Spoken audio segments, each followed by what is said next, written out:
জীবন একলা মরণ, একলা থাকতে কিসের ভয়। এই দুনিয়ার মানুষ গুলো কেউ তো কারো নয় গো, কেউ তো কারো নয়। একলা জীবন একলা মরণ, একলা চলতে কিসের ভয়। এই দুনিয়ার মানুষ গুলো কেউ তো কারো নয় গো, কেউ তো কারো নয়। এই দুনিয়ার মানুষ গুলো কেউ তো কারো নয় গো, কেউ তো কারো নয়। স্বার্থ ছাড়া কেউ চলে না, মনের ব্যথা কেউ বোঝে না। স্বার্থ ছাড়া কেউ চলে না, মনের ব্যথা কেউ বোঝে না। কারো দুঃখ দেখলে আবার, কারো দুঃখ দেখলে আবার করে দুঃখের ছলনায়। এই দুনিয়ার মানুষগুলো কেউ তো কারো নয় গো, কেউ তো কারো নয়। কারো দুঃখ দেখলে আবার করে দুঃখের অভিনয়। এই দুনিয়ার মানুষগুলো কেউ তো কারো নয় গো, কেউ তো কারো নয়। একলা চলো একলা জীবন একলা মরণ, একলা চলতে কিসের ভয়। এই দুনিয়ার মানুষগুলো কেউ তো কারো নয় গো, কেউ তো কারো নয়। যে বুঝবে তোর মনের কথা, মুছে দিবে সকল ব্যথা। যে বুঝবে তোর মনের কথা, মুছে দিবে সকল ব্যথা। সে আল্লাহর সঙ্গে বলো কথা, সে আল্লাহর সঙ্গে বলো কথা, থাকবে না তোর কোনো ভয়। এই দুনিয়ার মানুষগুলো কেউ তো কারো নয় গো, কেউ তো কারো নয়। একলা জীবনে একলা মরণ, একলা থাকতে কিসের ভয়। এই দুনিয়ার মানুষগুলো কেউ তো কারো নয় গো, কেউ তো কারো নয়। এই দুনিয়ার মানুষগুলো কেউ তো কারো নয় গো, কেউ তো কারো নয়। হাবিবুর রহমান আমি ওরে আপন আপন করিছি যারে। হাবিবুর রহমান আমি ওরে আপন আপন করিছি যারে। তারাই তো তোকে রাখবে গরে, তারাই তো তোকে রাখবে গরে, ভুলে যাবে দুদিন পর।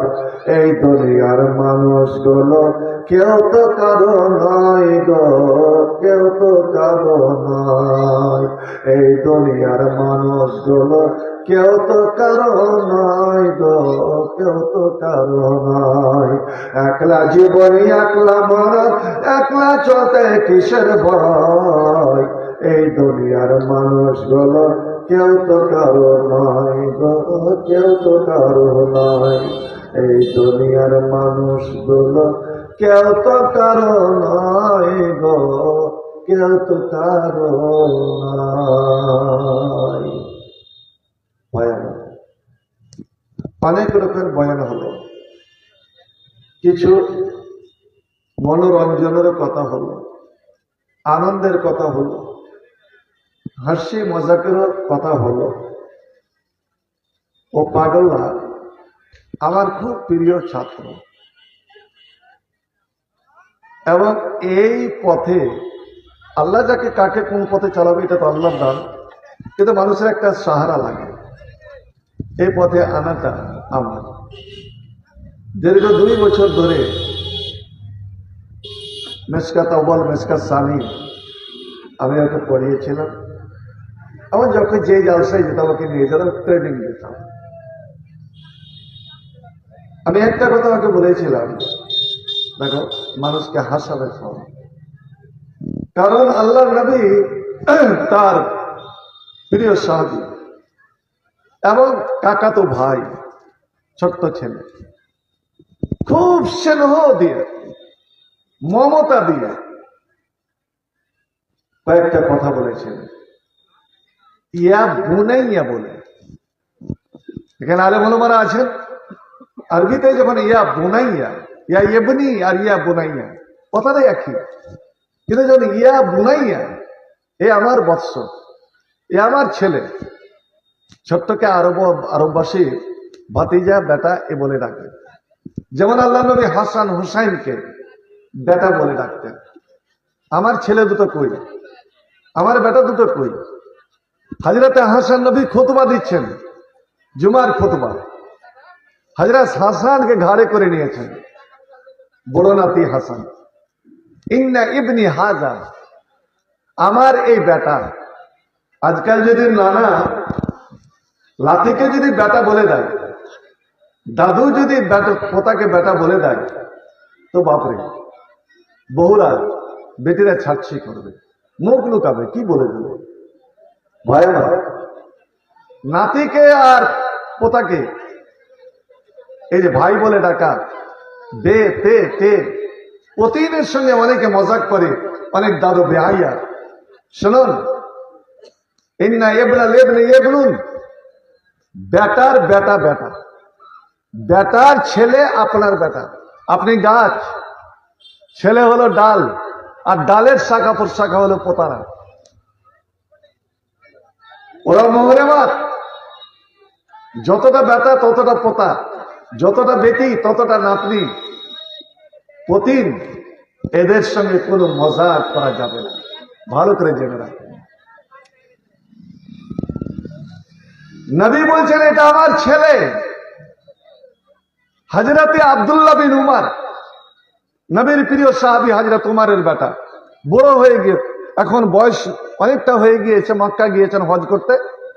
শুনেছেন মক্কার ছেলেরা, যুবকেরা, যে আমাদের শায়েখ যে এখানে একদিন বসবাস করতেন, এখন মদিনা থেকে এসছেন, এখানে ভিড় জমিয়ে দিয়েছে একদম কাবা ঘরের প্রাঙ্গণে। বুখারী শরীফের হাদিস।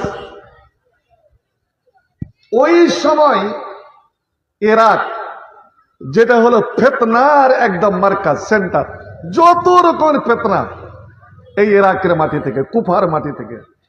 হুসাইন শহীদ হয়েছে ওখানে, আলী শহীদ হয়েছে ওখানে, ওই ওদেরই দ্বারা, এই শিয়ারকে দ্বারাই। এক ইরাকি ও গেছে হজ করতে, দেখছে এখানে ভিড় হয়ে আছে, মধ্যখানে বসে আছে একটা বেশ বয়স্ক জাকজমক সুন্দর চেহারা নিয়ে। বলছে, মান হাজা শাইখ, এই শিক্ষকটা কে? ইনি যে এদেরকে শিক্ষা দিচ্ছেন, দর্শ দিচ্ছেন, ইনি কে? উত্তরে কেউ বললেন, ইনি হযরতে আব্দুল্লাহ বিন উমর রাদিয়াল্লাহু তাআলা আনহু। আলহামদুলিল্লাহ। তাহলে আমি একটা ফতোয়া জিজ্ঞেস করি। সরাসরি এসে বলছেন, আইয়ো শাইখ, আপনি বলুন তো, আমি হজ করতে এসেছি, আমি হজের উমরার এহরাম বেঁধে নিয়েছি। যারা হজ উমরা করেছেন, প্রথম আপনাকে এহরাম বাঁধতে হবে। যতক্ষণ আপনি এহরামের অবস্থায় থাকবেন, আপনি এই চিরুনি করতে করতে একটা চুলও উঠাইতে পারেন না। আপনার শরীর যে চুল উঠাবেন, একটা চুল বা চুল কাটছে, চুল উঠিয়ে নিলেন, এটা উঠাতে পারবেন না। কোনো কিছু আপনি নখ কাটতে পারবেন না। এলে আপনাকে আগে এহরামের আগেই সব পরিষ্কার করতে হবে। কোনো কিছু, কয়েক রকমের জীব, কয়েকটা পশু আছে যেটা বিষাক্ত, মানুষের ক্ষতিকারক, যেটা নবী মারতে আদেশ করেছেন, ওই ছাড়া কোনো কিছুই মারতে পারেন না। যেটা কষ্টদায়ক, আপনাকে কষ্ট দিবে, অন্যকে কষ্ট দিবে, ক্ষতি আছে, তাকে মারতে পারেন, বাকি কোনো কিছু মারতে পারেন না। এহরামে গেলাম, হেরাম শরীফে লাখো লাখো কবিতর চড়ছে। মৌলভী সাহেব, আপনি জানেন না তো, হাজি এতগুলো কবিতর চড়ছে, কেউ ধরে না কেন, খায় না কেন? কবিতরটা উড়েও না, পালায় না, মানুষ এটা বসে যাচ্ছে। পাগলি, এটা কি আছে? যখন সীমানায় ঢুকলি, যেখানে হেরেম শরীফের সীমানা শুরু হলো না, যতটা সীমানা আছে হেরেমের, এর মধ্যে কোনো কিছুকে মারা যাবে না, শিকার করা যাবে না।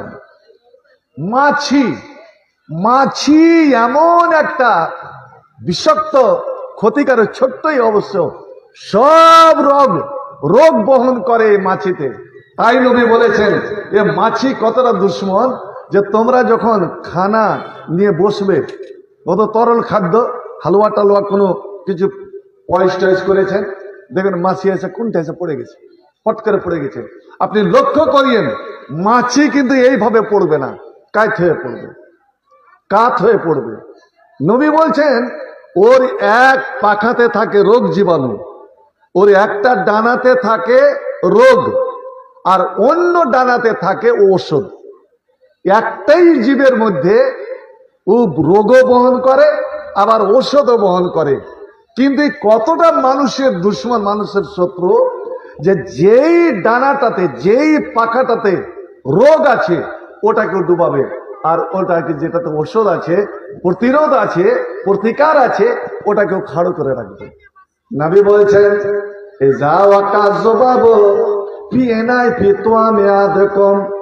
যখন তোমাদের খানাতে, তোমাদের পানিতে, তোমাদের খাদ্য বস্তুতে মাছি পড়ে যাবে, তখন দেখবে যে মাছি একটা পাখা ডুবিয়েছে, অন্য পাখাকে খাড়ো করে আছে।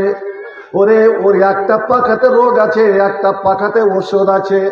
যেই পাখার যে ডানাটাতে রোগ আছে ওটা ডুবিয়েছে, জেনে ও মরে যায়, বাবাকে ফেলে দিলেন, ওই অবস্থায় ফেলে দিলেন। আপনি ও রোগযুক্ত খাদ্য আপনি খেলেন। বন্ধু আমার, কতগুলো রোগ ছড়ায় মাছির কারণে, যেমন আপনার বসন্ত, আপনার কলেরা, আপনার অন্যান্য এমন কতগুলো রোগ আছে যেগুলো মাছিতে বহন করে। নবী বললেন এই শত্রু জীবটা যখন তোমাদের খাদ্যে, তোমাদের পানিতে, তোমাদের কোনো বস্তুতে পড়ে যাবে, ওকে সুন্দর করে ডুবিয়ে দাও, চুবড়ে দাও, ডুবিয়ে দাও। আর ডুবিয়ে ধরে থাকিও না, ডুবিয়েই ওকে উঠিয়ে ফেলে দাও। কারণ ওর দুটাই পাখা ডুবে গেল, যেটা তো রোগ ছিল ওটা, আর রোগ প্রতিরোধ যে ক্ষমতা ছিল ওটাও ডুবে গেল। ওই খাদ্য তোমাদের ক্ষতি করবে না। তো মাছি দেখবেন যে অপরিষ্কার জায়গাতেও বসবে, আপনার এর ক্ষত হয়ে আছে ওখানে সব জ্বালাতন করবে, একটা ফোঁসা উঠা আছে ওখানেই আপনাকে জ্বালাতন করবে বারবার। মাছি মারতে কোনো এ নাই, মারে না তো। আপনি স্প্রে করেন, পাউডার দেন, মাছি মারার ব্যবস্থা নেন, যেন রোগ ছড়িয়ে না পড়ে। তো লোকটা বলছে, ভাই আমার কথায় কথা বেড়ে যাচ্ছে, মাফ করবেন। যারা বেদাতি, যারা বলে যে সব আগে আল্লাহ নবীর নূর, আমাদের নবীর নূর তৈরি করেছে, নবীকে আগে তৈরি করেছেন, এমনকি জিবরিলেরও বড়, নবী না হলে দুনিয়ায় হতো না। সুবহানাল্লাহ। যেখানে নবী পরিষ্কার বলছেন যে আমি হলাম আদমের সন্তান, আদমের সন্তানের সর্দার। আমি যখন মেরাজে গেলাম, আদমের সঙ্গে দেখা হলো, তখন জিবরিল বলছেন হাজা আবুকা আদম ফাসাল্লিম আলাইহি, হে নবী মুহাম্মদ, এটা তোমার বাপ আদম, তুমি একে সালাম দাও। অর্থাৎ বেটা উচিত বাবাকে সালাম দেওয়া। আমি সালাম দিলাম, আর যেমনই সালাম দিলাম, আদম উঠে দাঁড়িয়েই মারহাবান বিইবনি সালিহ, আমার কি সুসন্তানকে আমি শুভ সংবাদ জানাই, তুমি কতই না সুন্দর ছেলে, যে আমার বেটা হয়ে, আমার নসলে তুমি জন্মগ্রহণ করে সারা বিশ্ব মানবের তুমি হয়ে গেলে সর্দার। তো নবী নূরের এটা প্রমাণ দিতে গিয়ে ওরা কয়েকটা দলিল দেয়। তার মধ্যে একটা কি জানেন? নবীর শরীরে কোনোদিন মাছি বসত না।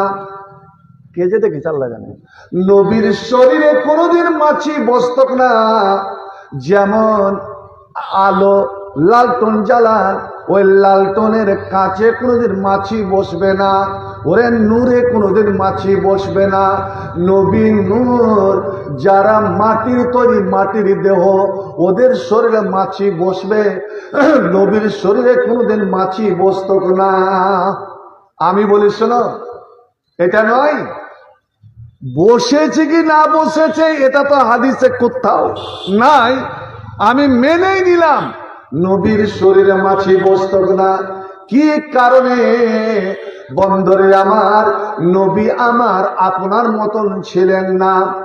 আমরা যখন আমাদের যখন গরম লাগে, আমরা যখন ঘেমে যাই, আমাদের শরীর দিয়ে যখন ঘাম বের হয়, দুনিয়ার কোন মানুষ বলতে পারবে না যে আমার ঘাম থেকে সেন্ট বের হয়, আমার ঘাম থেকে আতরের মহাকাশে।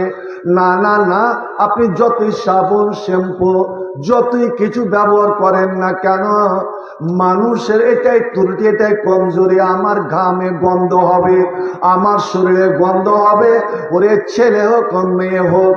কিন্তু আমার নবী জনাবে মুহাম্মদ রাসূলুল্লাহ সাল্লাল্লাহু আলাইহি সাল্লাম যখন ঘেমে যেতেন এবং নবীর ঘাম যখন মাটিতে পড়তো, যেখানে নবীর ঘাম পড়ে গেল, ওরে ঘন্টার ঘন্টা ওখান থেকে আতরের সেন্ট বের হতে লাগলো। মানুষ মনে করতো এখানে কেউ যেন আতর ছিটিয়ে গিয়েছে। আল্লাহু আকবার। আল্লাহর নবী তার খালা সম্পর্কে খালা হযরত আনাসের মা উম্মে সুলাইমের বাড়িতে শুয়ে আছেন, গরমের দিন, বের চামড়ার বিছানা, নবী ঘেমে গেছেন। এবার উম্মে সুলাইম করেছেন কি, শিশি নিয়ে ওই জমা ঘামগুলো শিশিতে ভরতে আরম্ভ করেছে। শিশি এখনো খালি আছে। এবার খালা করেছে কি, নিজের বহিন বেটার অর্থাৎ নবীর শরীরে এইভাবে অঙ্গুল দিয়ে ঘামগুলো মুছেছে। আর যেমন মুছতে গেছে, নবী জেগে গেছেন, আর জেগে গিয়ে জিজ্ঞেস করছেন, খালা আম্মা এটা কি করেন? কইছে, বেটারে তোমার ঘাম আমি শিশিতে ভরে রাখছি। কারুরা আমি শিশিতে ভরছি কেন আম্মা, কি করবেন? বলছে, দেখো আরবের কোন আতর কোম্পানি এরকম আতর বের করতে পারেনি যে তোমার ঘামের মধ্যে যে সেন্ট, যে খুশবুটা পাওয়া যায়, ওরে আরবের কোন কোম্পানি আতরে পাওয়া যায় না। ওতে আমি শিশিতে ভরে নিলাম, এতে আমি পানি মিক্স করে দেব, শিশির খিপিটা লাগিয়ে দেব। যখন বাড়িতে বিয়ে শাদী লাগবে, আমার পাড়াতে যখন বিয়ে শাদী লাগবে, ওই গরিব ছেলে মেয়েদেরকে তোমার ঘামের আতরটা আমি উপহার দেব। আল্লাহু আকবার। তো ভাই আমার, একটা কথা ভালো করে জেনে রাখুন যে হিজরতের রাত্রিতে যখন নবী বাড়ি থেকে পালান, শীতের সময়, তা নবী ঘেমে ভয়ে ঘেমে একাকার হয়ে গিয়েছে। বাড়ি থেকে নিয়ে গাড়ের সুর পাহাড়, যারা হজ উমরাতে গেছেন দেখেছেন, বেশি দূরে নয়, 3 মাইল হবে, 3-3.5 মাইল হবে। উনি কতবার যে পড়ছেন, আবু বকর পিছনে পিছনে যাচ্ছেন, কিন্তু আবু বকর 2টা কাজ করেছেন। এক, লুঙ্গিকে ঢিল করে পড়েছেন, লুঙ্গি লটকে দিয়েছেন, লুঙ্গি লটকে দিয়েছেন। লুঙ্গি লটকাটা যদি আপনি অহংকারে ফখরে যদি লুঙ্গি বা পায়জামা কোনো কিছু গিটের নিচে লটকান, তাহলে জেনে নেন আপনাকে জাহান্নামে যেতে হবে। লা ইয়ানজুরুল্লাহ, আল্লাহ কিয়ামতের দিন তার দিকে রহমতের নজরে তাকাবেন না। ওয়ালা ইউকাল্লিমুহুম, ওদের সঙ্গে কথাও বলবেন না যারা লুঙ্গি বা পায়জামা অহংকারে, বাতারা শব্দ হয়েছে অহংকারে। হযরত আবু বকর অহংকার নয়, ইসলামের দিনের একটা কাজ করার জন্য লুঙ্গিকে লটকে দিলেন। আর নবী যেখান দিয়ে হেঁটে গেছেন, নবীর পায়ের দাগ, এই মক্কার কাফেরেরা সকাল হবে নবীর পায়ের দাগ দেখে ওরা আমাদের পিছা নিবে। আমরা যদি পাথরের উপর দিয়ে হেঁটে যাই, আরববাসী এমনই চালাক যে পাথরের উপর পায়ের ছাপ দেখে দেখে আমাদের পাতা লাগিয়ে দিবে। না না না, আমি নবীর পায়ের দাগ রাখবো না। তাই মানুষ যেমন লেথড়ে লেথড়ে হাঁটে, আপনি আলোর কিয়ার দিলেন, তারপরে যেমন কিয়ারটাকে দুই হাত দিয়ে বন্ধ করছেন বা পা দিয়ে বন্ধ করছেন, হযরত আবু বকর ডান দিকের পা বাম দিকে, বাম দিকের পা ডান দিকে, এইভাবে নবীর পায়ের দাগগুলো মেটাতে থাকলেন। আর শুধু এটাই নয়, কে জানি আমার যদি হাতে না মিটে, তাই লুঙ্গিকে এমন ভাবে ঢিল করে দিলেন, লেত্রেতে লেত্রে 4টা রাস্তা 3 মাইল গেলেন, যাতে নবীর পায়ের নিশান না পাওয়া যায়। কারণ নবী যে ঘেমেছেন, নবীর ঘাম মাটিতে পড়েছে, এরা মাটি শুঙে শুঙে আমাদের খবর লাগিয়ে নিবে। না না না, আমি নবীর ঘাম মাটিতে চাপা দিয়ে দেব।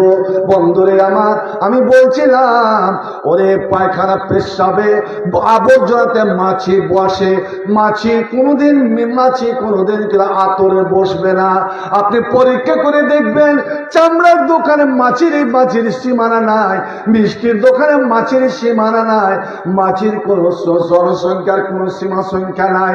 পক্ষান্তরে আপনি আতরের দোকানে কোনোদিন মাছির আনাগোনা দেখতে পাবেন না।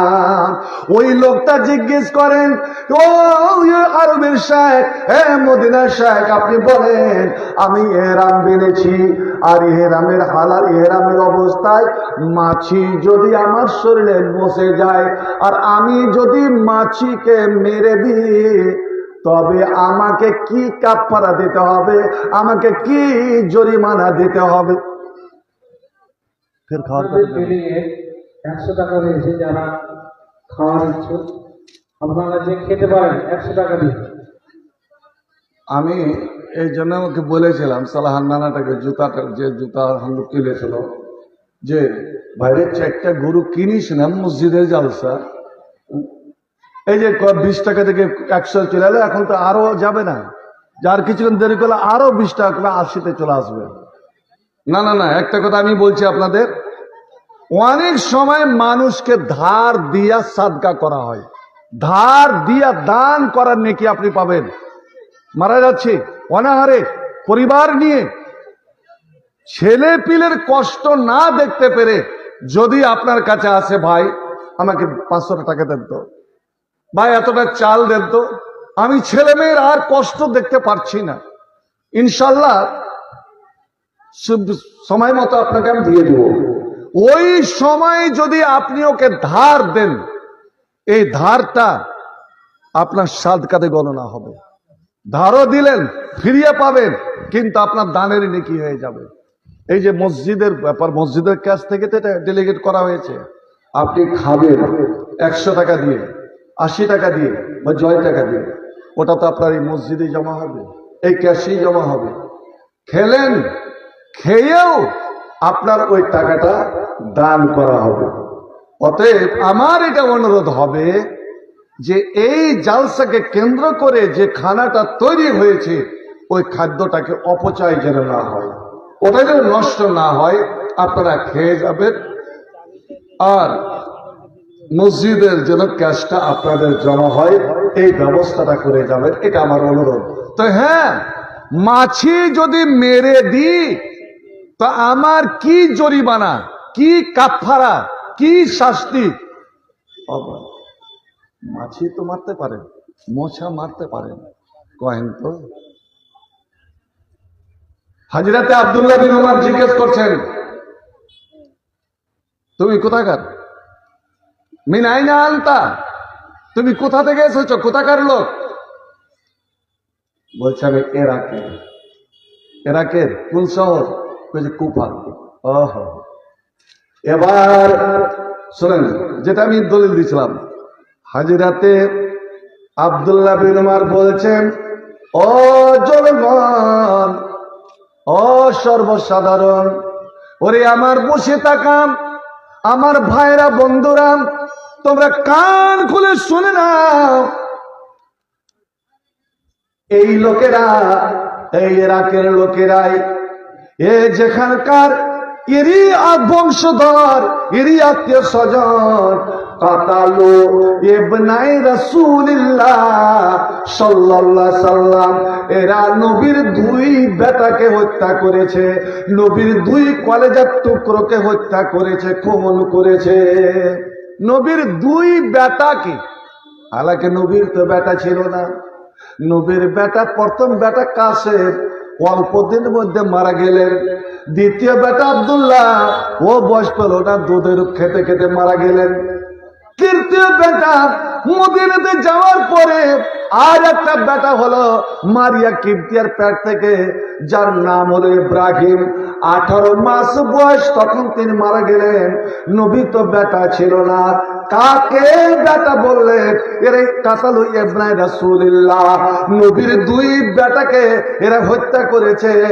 যে বেটার সম্বন্ধে, যে বেটাদের ব্যাপারে নবী বলেছেন ওমা রায়ানা তাইয়া ফিদ দুনিয়া, ওরে দুনিয়ার মানুষ তোমরা শুনে নাও, মানুষ ফুলকে ভালোবাসে, ফুলের সৌরভ, ফুলের সুগন্ধ মানুষ সঙ্গে। আমার দুইটা ফুল আছে রে, আমার দুইটা ফুল আছে। একটা ফুল হলো আমার ফাতেমার বেটা হাসান, আর আমার দ্বিতীয় ফুল হলো ফাতেমার বেটা হোসাইন। এই দুইটা আমার ফুল, এই দুইটা আমার ফুলের সৌরভ, এই দুইটা আমার সুগন্ধি। নবী আমার হযরতে হাসান হোসেনকে প্যার করে শুনতেন, ওদের মাথা শুনতেন, ওদের শরীর শুনতেন, ওদের দুইজনকে বুকে জড়িয়ে নিতেন আর জড়িয়ে নিয়ে বলতেন আল্লাহুম্মা ইন্নী উহিব্বুহুমা, আল্লাহ আমি এই দুইজনকে কলেজে আমি বুক থেকে আল্লাহ অন্তর থেকে ভালোবাসি, আল্লাহ আমি জীবনের চেয়ে ভালোবাসি। হে রাব্বুল আলামিন তুমি এদেরকে ভালোবাসো, ভালোবেসে নাও আল্লাহ।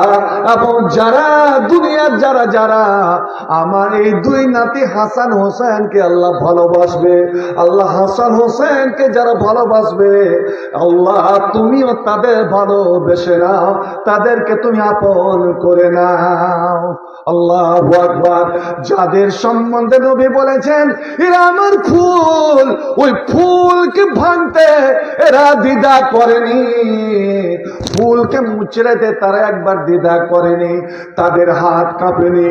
আল্লাহ আল্লাহ পানির পিপাসা, ওরে পানি ছুঁইতে না দিয়ে ফোরাতের ধারে নির্মম ভাবে নিশ্চিত নামাজের অবস্থায় বেচারা হযরতে হোসেন অনুমতি চেয়েছিল, ওগো আমাকে তোমরা তো হত্যা করবে, শহীদ করবে, কিন্তু বলো তো আজকের দিনটা কোন দিন? কইছে জুমার দিন। এখন টাইম কত হয়েছে? কইছে এখন মদিনাতে জুমা হচ্ছে, এখন মদিনাতে খুতবা চল, জুমা কিছুর পরে শুরু হবে। আর আমি তোমাকে কাতার করে তোমাকে জবাই করার পরে আমি কুফাতে গিয়ে আমি জুমার নামাজ পড়বো। সুবহানাল্লাহ, কত বড় নালায়েক। হযরতে হোসেন বলেছিলেন তুমি তো আমার নানার নাতি, আমার নানার উম্মত, ওরে তুমি তো আমার বাপ হযরতে আলীর, হযরত আলীর তুমি স্ত্রীর বেটা, অর্থাৎ তুমি আমার একদিক দিয়ে সৎ ভাই হচ্ছ, কাট ভাই হচ্ছ। তোমার কাছে আমি একটা অনুমতি চাই, আমাকে দয়া করে তুমি 2 রাকাত নামাজ পড়ার অনুমতি দাও। আমি শেষ আল্লাহর তোপা, আল্লাহর ভালোবাসা জিনিস আমি আল্লাহর কাছে পেশ করতে চাই। আল্লাহ যদি বলেন ওরে হোসেন বলো জীবনের শেষে তুমি কি করে এসেছো, কোন আমলটা করে এসেছো? আমার নবী বলেছেন মানুষ যে শেষ আমলটা যেটা করে কবরে সে আমলটাই নিয়ে উঠে।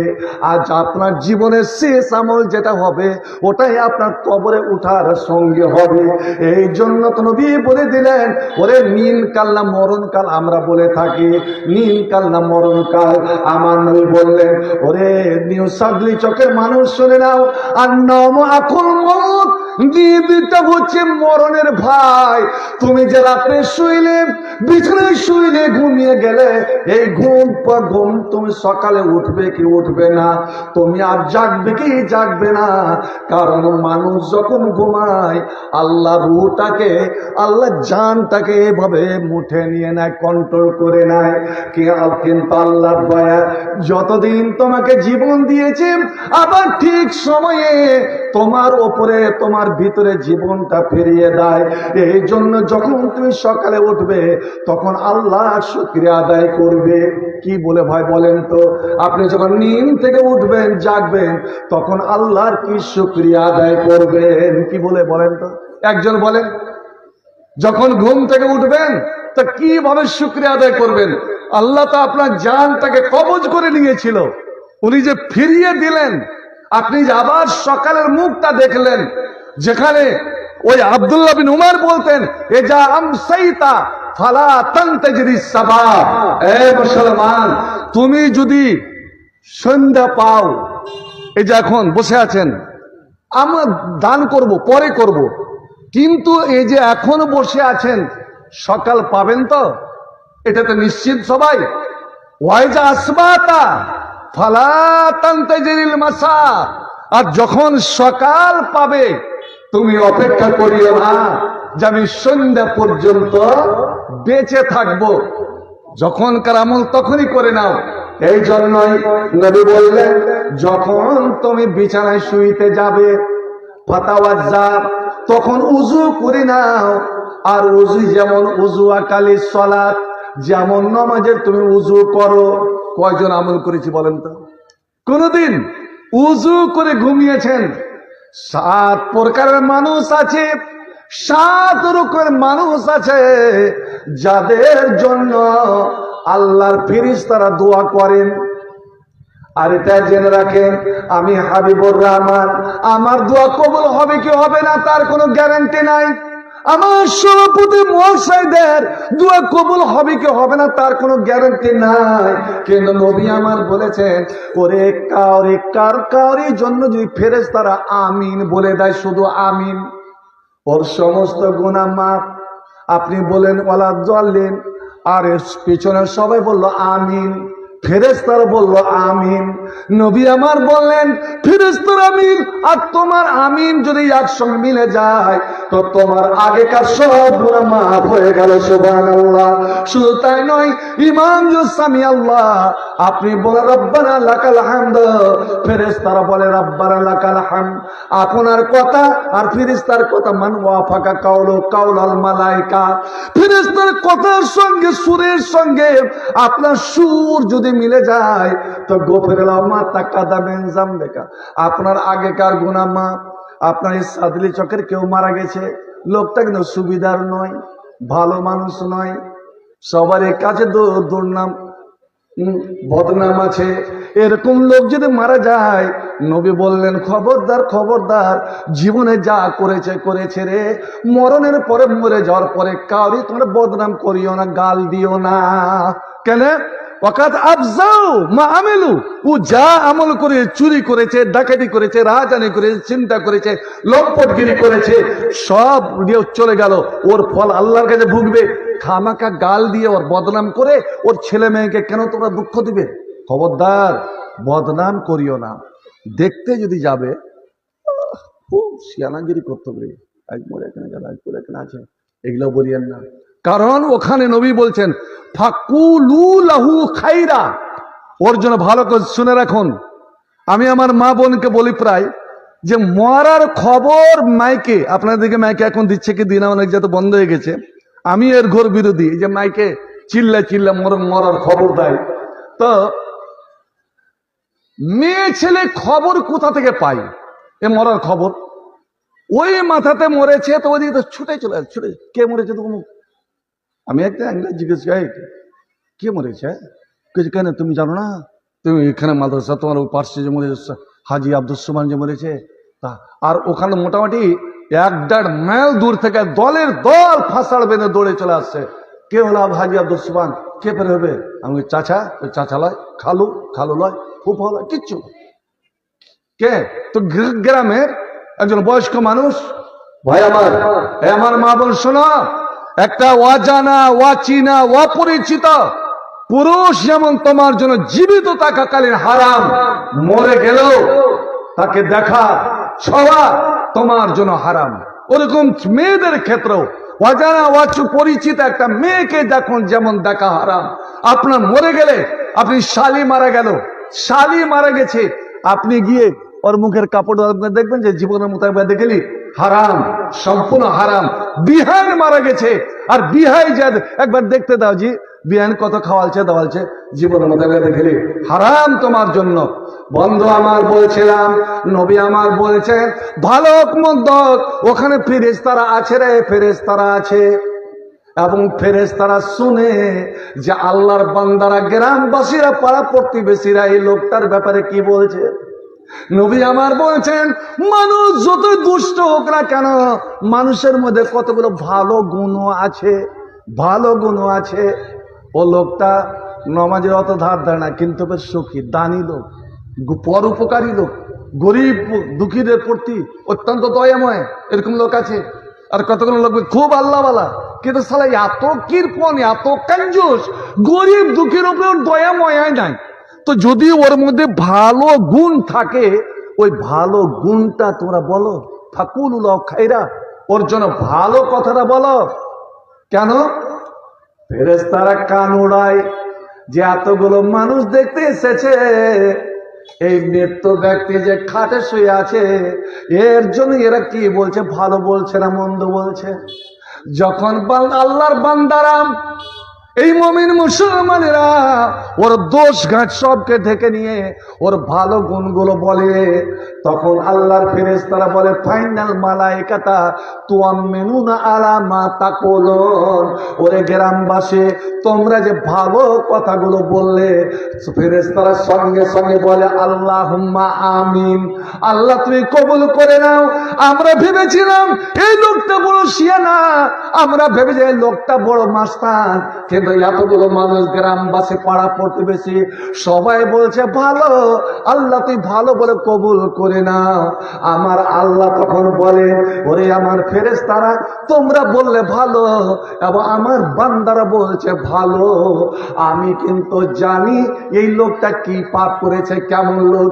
কিন্তু যখন দুই শ্রেণীর খাকে আর নুরি, নূরের ফেরেশতারা বলছে ভালো, আর মাটির আদম সন্তানরা বলছে ভালো, আমি আল্লাহ তোমরাই তো আমার সাক্ষী, তোমাদের সাক্ষী কবুল করে নিয়ে আমি আমার বান্দাকে মাফ করে দিলাম। একবার জোরে বলে যাবে সুবহানাল্লাহ। মুসলিম খ্রিস্টান হইলে কফিনে, মুসলিম হইলে কাফনে, হিন্দু হলে চিতায় পুড়িয়ে ছাই, গৌরব করার নাই রে কিছু নাই। অমমিন দুই দিনেরই দুনিয়াতে, গৌরব করার নাই রে কিছু নাই। মুসলিম হইলে কাফনে, খ্রিস্টান হইলে কফিনে, হিন্দু হলে চিতায় পুড়ি ছাই, গৌরব করার নাই রে কিছু নাই। অমমিন দুই দিনেরই দুনিয়াতে, গৌরব করার নাই রে কিছু নাই। যত সাজাও বাড়ি গাড়ি, ইয়ার কন্ডিশন, যেতে 3.5 হাত মাটির বিস্তার হইবে রে আসন, ওতর হইবে রে আসন। সকাল যদি হইতে পারে, সকাল যদি হইতে পারে, সন্ধ্যাও আসবে ভাই, গৌরব করার নাই রে কিছু নাই।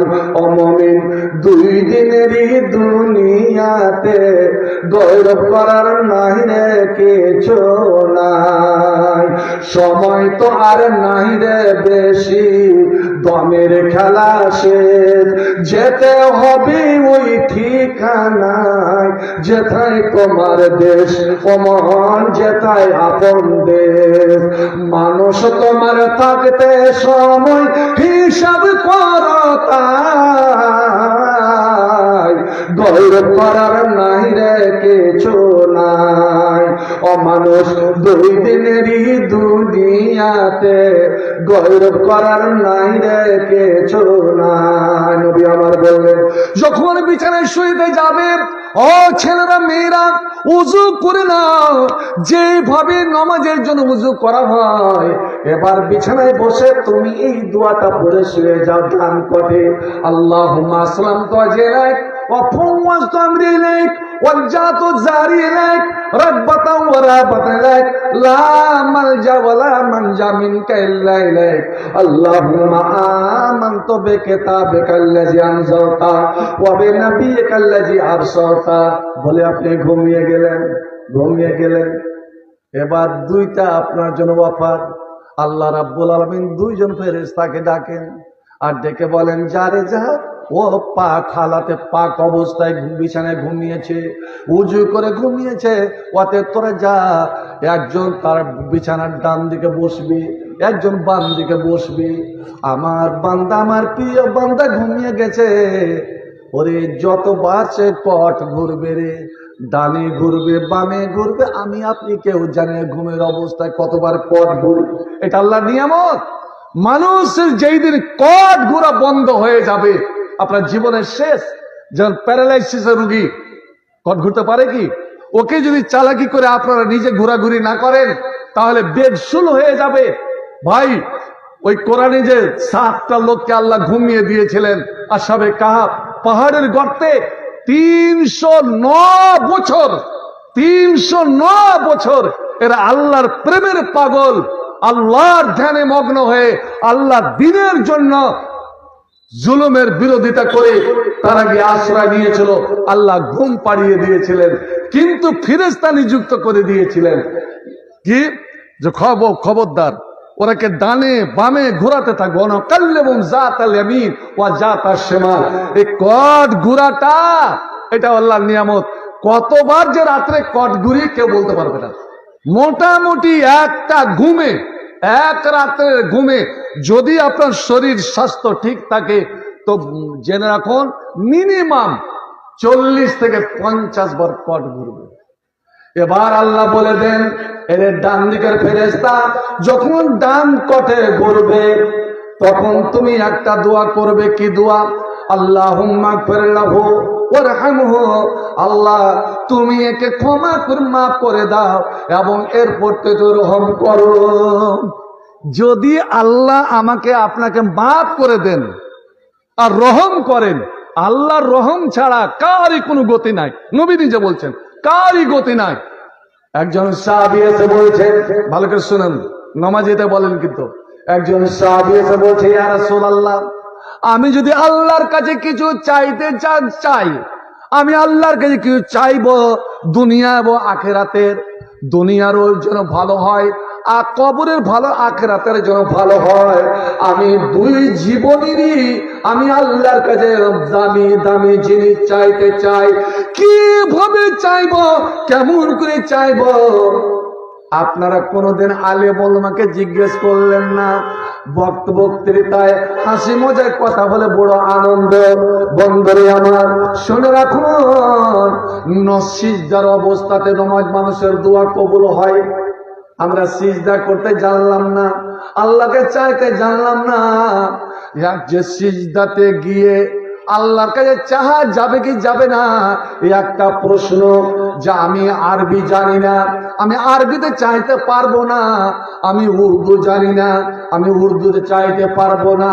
আমি বাঙালি, বাংলা ভাষাতে সিজদায় পড়ে আল্লাহর কাছে কিছু চাইতে পাবো কি পাবো না, এটা আলাদা ব্যাপার। পাবেন কি পাবেন না আমি পরে বলছি।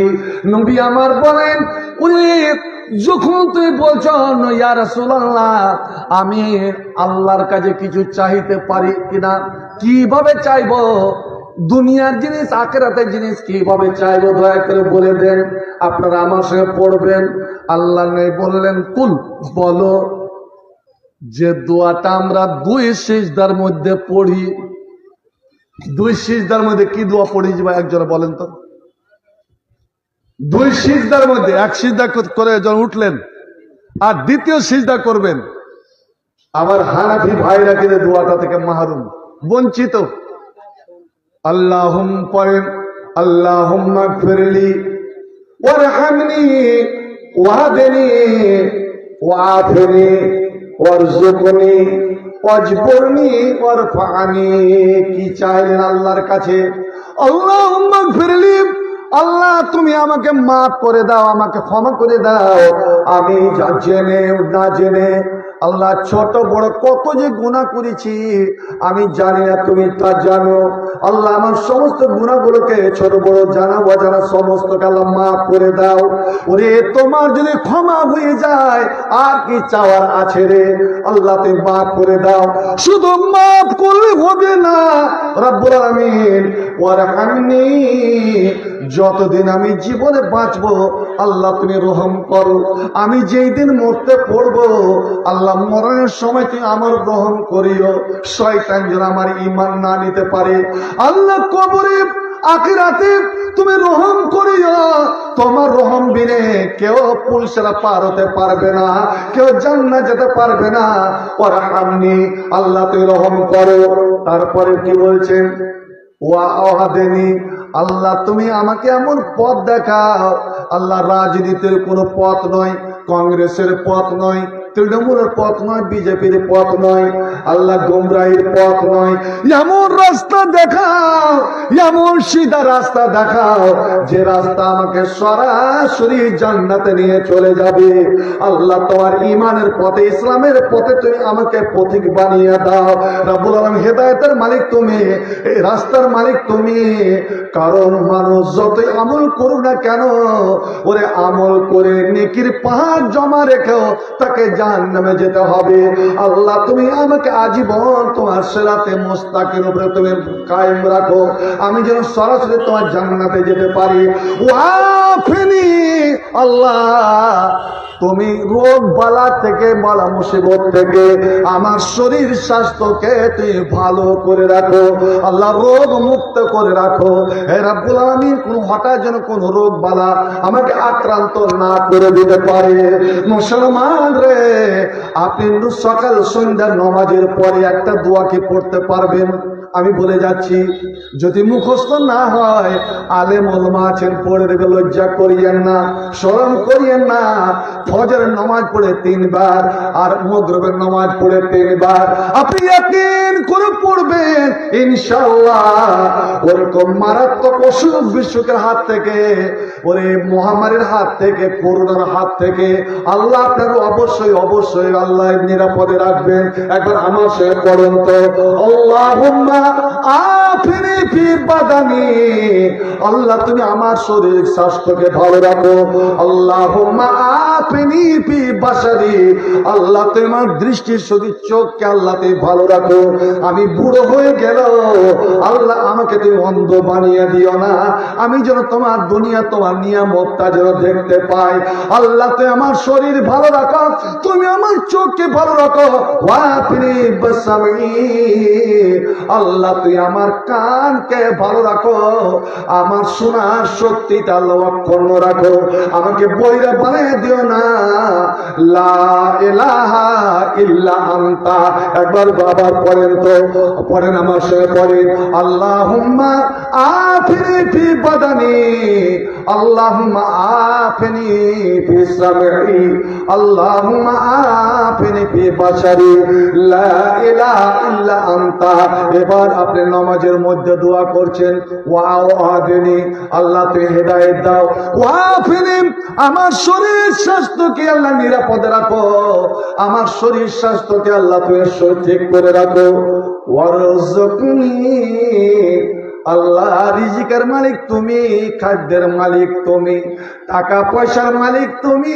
আমি যত হাই হাই দই দই করি না কেন আল্লাহ আমার হাতে কিছু নাই, রুজি তোমার হাতে। আল্লাহ তুমি আমার রুজির ব্যবস্থা করে দাও।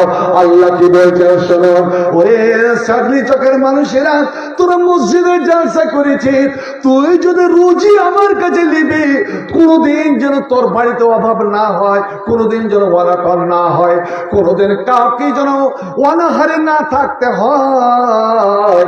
এটা যদি চাস তবে তোরা একটা পথ অবলম্বন কর, একটা আমল কর, আমি আল্লাহ গ্যারান্টি দিচ্ছি ওই বাড়িতে কোনোদিন অভাব থাকবে না, ওই বাড়ির কেউ কোনোদিন অনাহারে থাকবে না, ওই বাড়ির কেউ কোনোদিন অশান্তিতে থাকবে না। আমি আল্লাহ ওই তার বাড়িকে রুজিতে আমি টাকা পয়সাতে আমি মালামাল করে দেব, মালামাল করে দেব। এটা আল্লাহর গ্যারান্টি, এটা মোদী সরকারের গ্যারান্টি নয়, এটা মমতা সরকারের গ্যারান্টি নয়, এটা আল্লাহর গ্যারান্টি। কি কথা আল্লাহ বলছেন, ওয়ামুর আহলাকা বিসসালাত, তোরা মসজিদ বানাচ্ছিস রে, মসজিদকে যা চকচক করবি, মসজিদে প্লেট বসাই, পাথর বসাই, সব করবি, কিন্তু বল এই মুসলমান গ্রাম প্রত্যেক বাড়ির কয়জন সদস্য নামাজ পড়ে? হতে পারে বুড়োটা পড়ে, ছোড়াটা পড়ে না, বাপ পড়ে, বেটা পড়ে না, স্বামী পড়ে, স্ত্রী পড়ে না। বন্ধু আমার শুনে রাখুন, নবী আমার বলছেন, ওরে নামাজ আছে তো সবই আছে, নামাজ নাই তোর কিছুই নাই। তুমি ওয়ামুর আলাকা বিসসালাত, মসজিদ শুধু বানালে হবে না, মসজিদকে আবাদ করার জন্য এরে প্রত্যেক বাড়ির মালিক, প্রত্যেক বাড়ির গীতান, তুমি তোমার ছেলে মেয়ে, তুমি তোমার বেটি, তোমার বউ, তোমার পোতে, তোমার পোতা, তোমার বাড়ির যত সদস্য আছে, এমনকি তোমার বাড়ির যে রাখাল পাখাল গুলো আছে, তোমার বাড়ির যে কর্মচারী আছে, তাদেরকেও তুমি নামাজের আদেশ করো। এটা আল্লাহ বলছেন, নামাজের হুকুম দাও। 1980 সালে আমি একাই হাট চলে গেছিলাম নাদুয়া পড়তে, পরীক্ষা দিলাম, পাশও হয়ে গেলাম। এবার যেই দিন বছর শুরু হবে, শিক্ষা বছর, ওখানকার নিয়ম হলো মৌলানা সব শিক্ষক ছাত্রকে জমা করে একটা ভাষণ রাখবেন। আমার আজও মনে আছে মৌলানা আবুল হাসান আলী আল হাসান নাদভী রাহিমাহুল্লাহ, ওনার কথাটা আমার কানে যেন এখনো বাজছে, যে আল্লাহর গ্যারেন্টি, আর আমি বলছি যে কোনো বাড়ির প্রত্যেকটা গার্জেন আজ থেকে এটা পরিকল্পনা নিয়ে নেক যে আমি নিজে নামাজ পড়ব, আমার ছেলেদের, আমার মেয়েদের, আমি আমার স্ত্রী, আমার পোতা পতি নাতির বাড়িতে যত আমার সদস্য আছে, এমনকি আমি বেনমাজি পায়েক আমি রাখবো না। আমি প্রত্যেককে টাইমের উপরে আমি নামাজ পড়াবো। নামাজ কিন্তু যে টাইমের উপরে হয়। বন্ধু আমার, তুমি তোমার পরিবারের সকল সদস্যকে নামাজের আদেশ করো, আলাইহা, আর তুমি নিজে নামাজের উপরে কায়েম থাকো। তুমি যেহেতু আদর্শ, তোমাকে দেখে তো ওরা শিখবে। তুমি নামাজে অটুট থাকো, বাড়ির সকলকে নামাজি বানিয়ে দাও। ওরে নামাজি বানাতে গেলে হতে পারে তোমার ছেলেটাকে কাজ ছেড়ে আসতে হবে, দোকান বন্ধ করে আসতে হবে। একটা কথা আপনারা কানে গুঁজে নেন, যখন আজান হবে, আজানটা হচ্ছে আল্লাহর ডাক, আল্লাহর ডাক। বাবা মা যদি ডাকে রাত 12টায়, ছেলেকে ছুটি আসতে হবে, এমনকি নফল নামাজে থাকে তো নামাজ ছেড়েও যেতে হবে।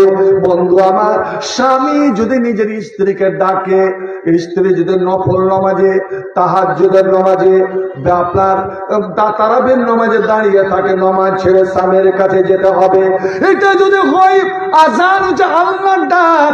আল্লাহ যখন ডাকবে, শুনে রাখুন, শুনে রাখুন, আমার করেন বা না করেন আপনার ব্যাপার, কিন্তু জেনে রাখুন, ওরে চায়ের দোকানদার চা ঘুরছে, আমি চা পান করছি, আপনি হাল বাইছেন, ও কোদল কোপাচ্ছে, যার যেটা কাম, আমার মা বোনেরা বাড়িতে কাজ কাম করছে, ওরে যেমনই আজান, সঙ্গে সঙ্গে সমস্ত কাজ আপনাকে বন্ধ করতে হবে। আমার আল্লাহ বলছেন, যখন তুমি আজান শুনে নিবে, তখন কাজ ছেড়ে দাও, ব্যবসা ছেড়ে দাও। আর ফাসাউ ইলা যিকরিল্লাহ, ওরে এসো আমার ঘরে এসো, আমার রহমতের অফিসে এসো, আমার বরকতের অফিসে এসো, ওরে আমাকে পাবার জায়গাতে তোমরা এসো। তোমরা নিজের জীবনের দরকার নিয়ে আমার কাছে এসো, আমি তোমাদের দরকার পুরা করব। বন্ধু আমার, আজান হচ্ছে আমি খাইনি কচলাচ্ছেন, আজান হচ্ছে আপনি বেড়ে খাচ্ছেন, আজান হচ্ছে আপনি সিগারেট খাচ্ছেন, আজান হচ্ছে আপনি কোদল কোপাচ্ছেন, আজান হচ্ছে আপনি হাল বাইতে আছেন, আজান হচ্ছে দোকানে দোকান চালাতে আছে। মুসলমান রে, এটা মুসলমানের পরিচয়, মুমিনের পরিচয় নাই। তাই তো আল্লাহর এত গজব কেন? এসআইআর নিয়ে এত চিন্তিত কেন? এত হাত পেলে মারা যাচ্ছেন কেন? হাই কি হবে, কি হবে, কি হবে? বন্ধু আমার, আপনি কি জানেন না ফেরাউন বনি ইসরায়েলের একটা চুল বিগড়াতে পারেনি, ওরে নমরুদের মনে ইব্রাহিমের একটা পশম জ্বালাতে পারেনি, ইনুসের ক্ষতি করাতে পারেনি। তারা কমেরা আমার নবীকে তারা করে আমার নবীকে বাড়িতে বের করে আমার নবীর টিকি ধরতে পারেনি। আমরা সেই মুসলমান, কেন এত ভয়? বন্ধু আমার, সামনে সমুদ্র, সামনে সমুদ্র, পিছনে ফেরাউনের 13 লাখ সেনা, 13 লাখ সেনা, আর মাত্র 6,000 মুসলমান বনি ইসরাইল মুসা নবীর সঙ্গে। এরা তো ভয়ে মুখ শুকিয়ে গেল, যেমন এখন এসআইয়ের হিয়ারিং নিয়ে এই মুসলমান মুখ শুকিয়ে গিয়েছে। আল্লাহ আল্লাহ, আমার বাড়ি থেকে ফোন আসছে, শুনেছেন আপনার 5টা বেটিরই নাম ফেরত চলে এসেছে। আমি বলি আলহামদুলিল্লাহ। আসুন, এত চিন্তা কিসের? আসতে দাও, আমাদের নাম তো আছে, তারপরে দেখে দেব। বন্ধু আমার, যখন সামনে সমুদ্র, আথা সমুদ্র, কোল নাই কিনারা না, আর সমুদ্রের ডাক, ভয়ঙ্কর ডাক, আল্লাহর কোরআন, আর পিছনে ফেরাও উঠা করে আসে। এরা চিল্লা বলছে, মুসা ইন্না নামুদ্রাকুন, আমরা ধরা পড়ে গেলাম, ধরা পড়ে গেলাম, ওরে বেঘর আমাদের মরতে হবে। এরা আমাদেরকে ডিটেনশন ক্যাম্পে যেতে হবে, আমাদের বাংলাদেশ যেতে হবে। এটাই যে এরকম মুসলমান রে, এই ভারতের মাটি কারি বাবার মাটি নয়, দুনিয়া কারি বাবার নয়, এ দুনিয়ার মালিক আল্লাহ, জমিনের মালিক আল্লাহ। আর আল্লাহ যারা নেক বান্দা হবে, আল্লাহ বলছেন ওয়ানারে সোহা ইবাদিয়া সালিহিন, আমার যারা নেক বান্দা হবে আমি তারাকে জমিনের নেতৃত্ব দেব। আসুন না, ওই আল্লাহকে আঁকড়ে ধরো, আল্লাহর পথে ফিরে আসো। আল্লাহ, আপনি অফিস আদালতে ছোটাছুটি না করে আল্লাহর অফিসে আপনি দৌড়ে আসুন। আল্লাহ বলছেন আল্লাহ, ওরে আল্লাহর দিকে তোরে ছুটে এসো। ইন্নী লাকুম নাযীরুম মুবিন, আমি তোমাদের ভয় দেখাচ্ছি, আমাকে ভয় করে ওরে আমার ঘরে ফিরে এসো, আমি তোমাদের জীবন সমস্যার সমাধান করে দেব। যেমন তারা বলল, মুসা ধরা পড়ে গেলাম। মুসা বলেছেন, কাল্লা, কখনোই না, আমি আল্লাহর রাসূল, তোমরা মুমিন মুসলমান আল্লাহর উপরে ঈমান এনেছ, আল্লাহ আমাকে আজ রাত্রে তোমাদেরকে নিয়ে বের হতে বলেছে, আমি নিজের মনে আসিনি, আল্লাহ আমাকে বের হতে বলেছেন। যদি আমি ধরা পড়ে যাই তাহলে আল্লাহ কেন বের হতে বললেন? তোমরা যদি ধরা পড়ে যাও, কেন তোমাদেরকে বের হতে বললেন আল্লাহ? অতএব আল্লাহ বের হতে বলেছেন, শোনো, ইন্না মাইয়া রাব্বি, আমার সঙ্গে আছে আমার রব। এই মুসলমান, মুসলমানের সঙ্গে আছে আল্লাহ। আল্লাহ নিজে বলছেন যে তোমরা যদি খালি মুমিন হয়ে যাও, মুমিন হয়ে যাও, আমার বিশ্বাস স্থাপন করে দাও, আমার আইন কানুন সংবিধান সব তোমরা মেনে নাও, দেখো আমি তোমাদের ইন্না আলাইনা নাসরুল মুমিনিন, তোমাদের সাহায্য করা আমার কর্তব্য, তোমাদেরকে নাজাত দেওয়া, পরিত্রাণ দেওয়া আমার কর্তব্য। মুসা বলছেন, আমার সঙ্গে আমার রব সাইয়াদিন, রাস্তা দেখাবে। এই হলো আস্থা, এই হলো তাওয়াক্কুল। আর মুসার মধ্যে যেমন এই কথা বের হওয়া, সঙ্গে সঙ্গে আল্লাহ বলছে, মুসা হাতে লাঠি মারো। আর যেমন লাঠি মারা, ওরে 12টা রাস্তা হয়ে গেল। সুবহানাল্লাহ, কি আল্লাহ লীলা খেলা। মুসা তার দলবলকে নিয়ে ওরে লোহিত সাগর মহাসমুদ্র পার হয়ে আরবের মাটিতে পা রাখলেন। আল্লাহ বলছেন, মুসা তুমি তোমার লোকজন নিয়ে দাঁড়াও। মুসলমান রে, ইমান হারা হবেন না, ভয় হোক করবেন না, হতাশ হবেন না। এই কয়েকটা মনে রাখেন, মুসা তুই দাঁড়া, তোর লোকজন দাঁড়া, দিয়ে দাঁড়া, দেখ দৃশ্য দেখ, আমি ফেরাউনের সঙ্গে কি ব্যবহার করি। এই ভণ্ড এ জমিনে খোদাই দাবি করেছে, মুসলমানের নাম কাটাবার জন্য কত ব্যবস্থা। ভাই আমার, বেলারুকে ফোন করছে কমিশন, এমন এক জায়গায় 400 মুসলমান ভোটারের নাম কাটতে হবে। সে একজন অমুসলিম, বলছে এই যদি হয়, বৈধ ভোটারের নাম যদি কাটতে হয়, আমি গিয়ে দিল্লি পার্লামেন্টে গিয়ে আমি আত্মহত্যা করব। দেখুন আল্লাহ রাব্বুল আলামিন আপনারা যদি সত্যিকারী মুমিন হয়ে যান, আজ দেশের মুসলমান সত্যিকারী যদি আল্লাহকে আঁকড়ে ধরে, তো ভাই আমার আল্লাহ ওদের দ্বারাই ওদেরকে মুচড়ে ধরবেন, ওদের দ্বারাই আল্লাহ মুচড়ে ধরবেন। আল্লাহ দিনে আল্লাহ মুসলিমের দ্বারাই আল্লাহ এই দিনের সেবা নিয়ে নিবে। একবার বলা যাবে না সুবহানাল্লাহ। মুসা পার হয়ে চলে গেলেন, মুসা দাঁড়ালেন, আর এদিকে ফেরাউন কতক্ষণ চলে এসেছে একদম 13 লাখ সেনাবাহিনী নিয়ে। মুসা, ফেরাউন বলছে দেখ দেখ দেখ, আমি যে খোদা, আমি যে রব, আমি যে মালিক, এই সমুদ্র আগে ভাগে রাস্তা করে দিয়েছে। আরে ভণ্ড, তোর হুকুমে যদি সমুদ্রের রাস্তা হয় তাহলে মুসা কেন করে তোর দুশ্মন পার হলো? ফেরাউনের ঘোড়া কিন্তু নামছে না, চাবুকের উপরে চাবুক। কি ব্যাপার, ঘোড়া নামছে না কেন? ঘোড়া যেন বলতে চাই, রে ভণ্ড, রে মূর্খ,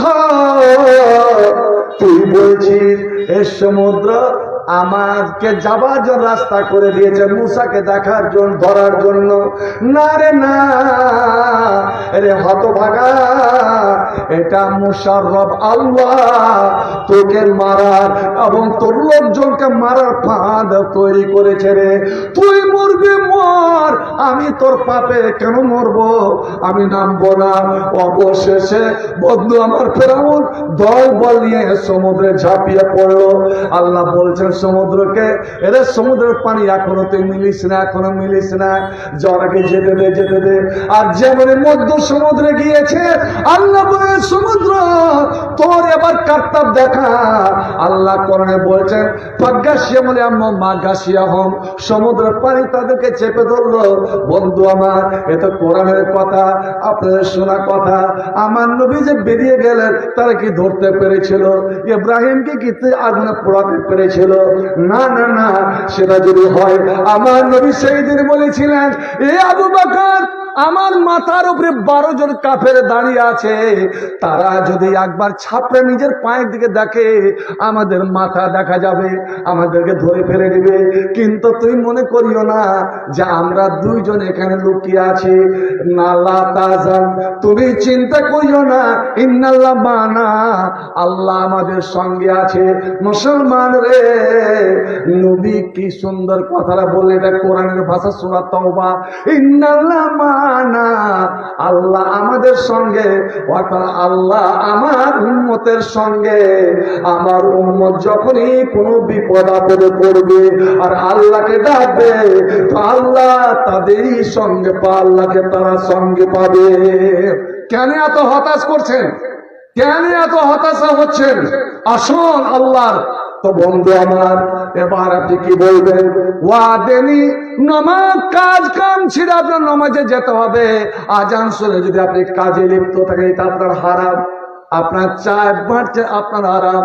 ওরে মা বোন, তুমি যে কাজ করছো, তোমার কাজ করা চলবে না। তুমি আগে উজু করো, তারপরে নামাজ পড়ো, তারপরে কাম। বন্ধু আমার, আজ আমরা এই মুসলমান হতে পেরেছি কি? যুদ্ধের ময়দানে ঘমসান যুদ্ধ চলছে, শত্রু একটুকু সময় দিচ্ছে না। আর আজান হয়ে গেল, জি आ गया अगर आईने लड़ाई में वक्ते नमाज, आ गया अगर आईने लड़ाई में वक्ते नमाज, केबला रूह के जमी बोश हो गई कौमे हजार। नबीर साहाबीरा যুদ্ধ করতে করতে যখন আজান হয়েছে, দেখুন এক কাতারে দাঁড়িয়ে অস্ত্র ফেলে দিয়ে সিজদায় তারা লুটিয়ে পড়েছে, সিজদায় গিয়ে আল্লাহর কাছে ফরিয়াদ করেছে। বন্ধু আমার, আমরা বলি যে সেই দিন ইমানের জোরে বদরের যুদ্ধে 313 জন 1000 কাফিরকে হারিয়েছে। বন্ধু আমার, না, এদিকে দেখেন আল্লাহ নবীর যুদ্ধের ময়দানে 313 জন নিহত্তা, যাদের হাতে অস্ত্র নাই, যাদের পেটে দানা নাই, যাদের একজনের পায়ে জুতা নাই, একজনের মাথায় কোনো পাগড়ি নাই, এরকম 313 জনকে 1000 সশস্ত্র বাহিনীর রাশিয়ান বাহিনীর সামনে দাঁড় করে দেওয়া এক চেটিয়া কথা নয়। নবী আমার সিজদায় পড়ে গেলেন। মুসলমান আজ আল্লাহকে পাই না, কারণ আমরা সিজদা জানি না।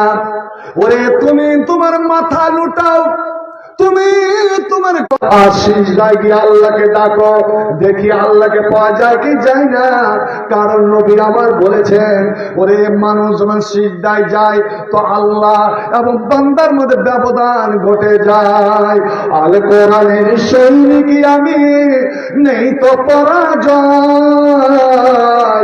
এক আল্লাহর গোলাম আমি, এই তো পরিচয়।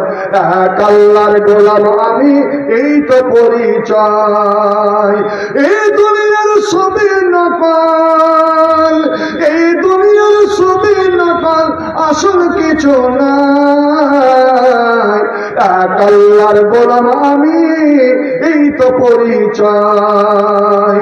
কোরআন হাদিস শাসনতন্ত্র, রাসূল আমার নেতা,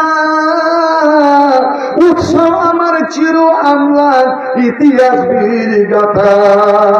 এক আল্লাহ ছাড়া আমার বেলা ভয় তো কারো নাই। এক আল্লাহর গোলাম আমি, এই তো পরিচয়। এক আল্লাহর গোলাম আমি, এই তো পরিচয়। জীবনের চেয়ে ইমানের দাম জানো অনেক বেশি, তবে কেন ইমান রেখে জীবন পেয়ে খুশি। আজ এটাই তো আমরা ইমান বিক্রি করে দেব জীবনের জন্য। জয় শ্রীরাম বল না, তো দিলাম জয় শ্রীরাম বলে দিলাম। আল্লাহ বলছে তুই রসাতলে চলে গেলি রে, তুই যদি জীবনটা দিয়ে দিতি, ওরে আমি তোকে শহীদ বলে জান্নাতুল ফেরদাউসে আমি স্থান দিয়ে দিতাম। তুই মরে যা, তুই কাতাল হয়ে যা, তোকে টুকরো টুকরো করে দে, তবু রে আল্লাহর বান্দা, তুমি আল্লাহর সৈনিক, তুমি বাপের সাথে মাথা নত করো না। জীবনের চেয়ে ইমানের দাম জানো অনেক বেশি, তবে কেন ইমান রেখে জীবন পেয়ে খুশি। তোর ইমানের মাঝে আছে মুনাফিকের জয়। এক আল্লাহর গোলাম আমি, এই তো পরিচয়। এক আল্লাহর গোলাম আমি, এই তো পরিচয়। আল কোরআনের সৈনিক আমি, নেই তো পরাজয়। এক আল্লাহর গোলাম আমি, এই তো পরিচয়। গোলাম ভেবে মাথা নমাও নামাজের মাঝে, সে আল্লাহর সঙ্গে বেঈমানি করো সকাল এবং সাঁঝে। কেন মাথা নত করি ভাই বন্ধু আমার? এই মুখই চেহারা, মানুষের এই চেহারা ওরে কাউরি সামনে ঝুঁকতে পারে না, কাউরি সামনে ঝুঁকতে পারে না। নবী আমার বলছেন, আল্লাহ ছাড়া কাউরি সামনে যদি ঝুঁকতো তবে আমি মেয়ে ছেলেকে হুকুম দিতাম, ওরে দুনিয়ার মেয়েরা তোর পুরুষের পায়ে তোরা সিজদা কর। যেমন হিন্দু মেয়েরা ওরে মা পুরুষের পায়ে সিজদা করে, মা বাবার পায়ে ছুঁয়ে সিজদা করে, ওদের দেখা দেখি আমার অনেক মুসলমান যুবকেরা, বন্ধু আমার নাম নিব না, ওরে কুমেরপুর, যখন কুমেরপুর স্টেশনে গাড়িটা লেগেছে, আমি সকাল যাচ্ছি, কোন এক আল্লাহর ভাই, আল্লাহর বান্দা আমার পরিচিত, ও দেখেনি উঠতে গিয়ে ঠিক সিঁড়িতে পা দিয়ে, পা দেওয়ার আগে হাতটা দিচ্ছে, হাত দিয়ে এই হাতটা বুকে দিয়ে তারপরে করে ধরে আমি বলা সুবহানাল্লাহ। আরে মুসলমান, যেখানে নবী বলেছেন তুমি যে কোনো যানবাহনে, তুমি সাইকেলে চড়ো, তুমি বাইকে চড়ো, তুমি চার চাকাতে চড়ো, ঘোড়াতে চড়ো, নৌকাতে চড়ো, জাহাজে চড়ো, তখন তুমি বলো কথা বলবে বলেন। ওয়ালাইকুম সালাম। মতিউল্লাহ, হ্যাঁ ভাই মতি, আচ্ছা বলেন। হ্যাঁ আপনার চিনি, আপনি ভালো আছেন? আলহামদুলিল্লাহ। ভালো থাকি ভালো। আপনি তো গেলেন না আমার এতে। আপনার যে কোথায়? আমি জালালপুর মাদ্রাসার প্রধান শিক্ষক, আর আমি তালগাছির ছাত্র ছিলাম। বলেন। কোন জায়গায় মিস্টেক হয়েছে হতে পারে, সরি ওর লেগে। আচ্ছা আচ্ছা। তো আর করে দেন আমার না বাবা আমার নামে যদি দোয়া করে দেন, একটা 25,000 টাকা করে দেন। কেমন লাগবে ঠিক আছে? মাস কয় দিনে হয় মতি ভাই? মাস 30 দিনে। 30 দিনে তো ওই তো মসজিদে যাও সবে 30,000 করে দেন। আপুরা কেন করছেন? 30,000 করে দেন। তো ঠিক আছে, আলহামদুলিল্লাহ, কোনো অসুবিধা নেই। আলহামদুলিল্লাহ, আপনার কোনো অসুবিধা নেই, আপনি করতেন করতেন। জি আলহামদুলিল্লাহ। আমার মানে জি ওরে কোনো আমানের দরকার আছে কি? একটু পুছ করেন তো, ইট ফিটের দরকার আছে কি? হ্যাঁ, ইটের দরকার আছে। শুনেন লাতি, হ্যাঁ আমার ইটের দরকার আছে। শুনেন, আমি ঘর তৈরি করছি তো, আপনাকে তো সেদিন বলেছিলাম, আপনি আপনার বাড়ি গিয়ে। ও তো সেদিন দেখতে পাইনি হতে পারে আপনাকে। হ্যাঁ, না, আপনার বাড়িতে আমি করেছিলাম যে সেলফি তুলে এলাম, সব করেছিলাম। আপনার বাড়িতে গেছিলাম, আমি 4 চাকা নিয়ে গেছিলাম লাতি। হ্যাঁ হ্যাঁ হ্যাঁ। আমি শোয়েলাম। আমি ইট দিয়ে দেবো আপনাকে, ইট দিয়ে দেবো, দু করে দেবে। হ্যাঁ, তো যেটা ভালো হয় আপনি করেন। হ্যাঁ আমি করে দেবো, আমার ইট আছে, বাটা আছে, হুম, কোনো অসুবিধা নেই। আপনি দোয়া করবেন আমার বাবা মার জন্য। হ্যাঁ, আচ্ছা, মামলা আমাকে বলছি তাহলে দোয়া করে ওই দেবে। ইট- আর টাকা আপনি যদি টাকার পারেন বদলে- একবার আসবেন। টাকার বদলে ইট না। হ্যাঁ, টাকার বদলে। আমি আসবো, আসবো। আচ্ছা ভাই, টাকার বদলে ইট নাই, ইট দেবেন খালি। ও আমি টাকা কোনো জায়গাতে দিই না, মানে সামানে দিই। আচ্ছা আচ্ছা। হ্যাঁ, তো ও টাকাটা দিয়ে মানুষ খরচা করতে কিনা, আমি সামান দিই মোটামুটি 3 বছরের থেকে। হ্যাঁ, তো ঠিক আছে, আপনি তো আমাকে বলেছেন আপনার বাড়িতে। টাকার বদলে সারিয়ে রড লেন, রড দিয়ে দেবো, ইট লেন, ইট দিয়ে দেবো, বালু লেন, বালু দিয়ে দেবো, যা নেবেন তাই দেবো। তাহলে ইটই দিয়ে দেবেন আপনি। আর ইট নিয়ে যাবেন যখন আপনার মন, কালকে দরকার কাল নিয়ে চলে যাবেন। ঠিক আছে। আলহামদুলিল্লাহ, আলহামদুলিল্লাহ, সাল্লাল্লাহু ওয়া সাল্লাম ওয়া বারাক আলাইহি। ভাই মতিউর রহমান, যেটা আপনারা জানেন, এক নামী গরিবের বন্ধু। আমি গরিবের বন্ধু শুধু বলি না, সমাজের বন্ধু।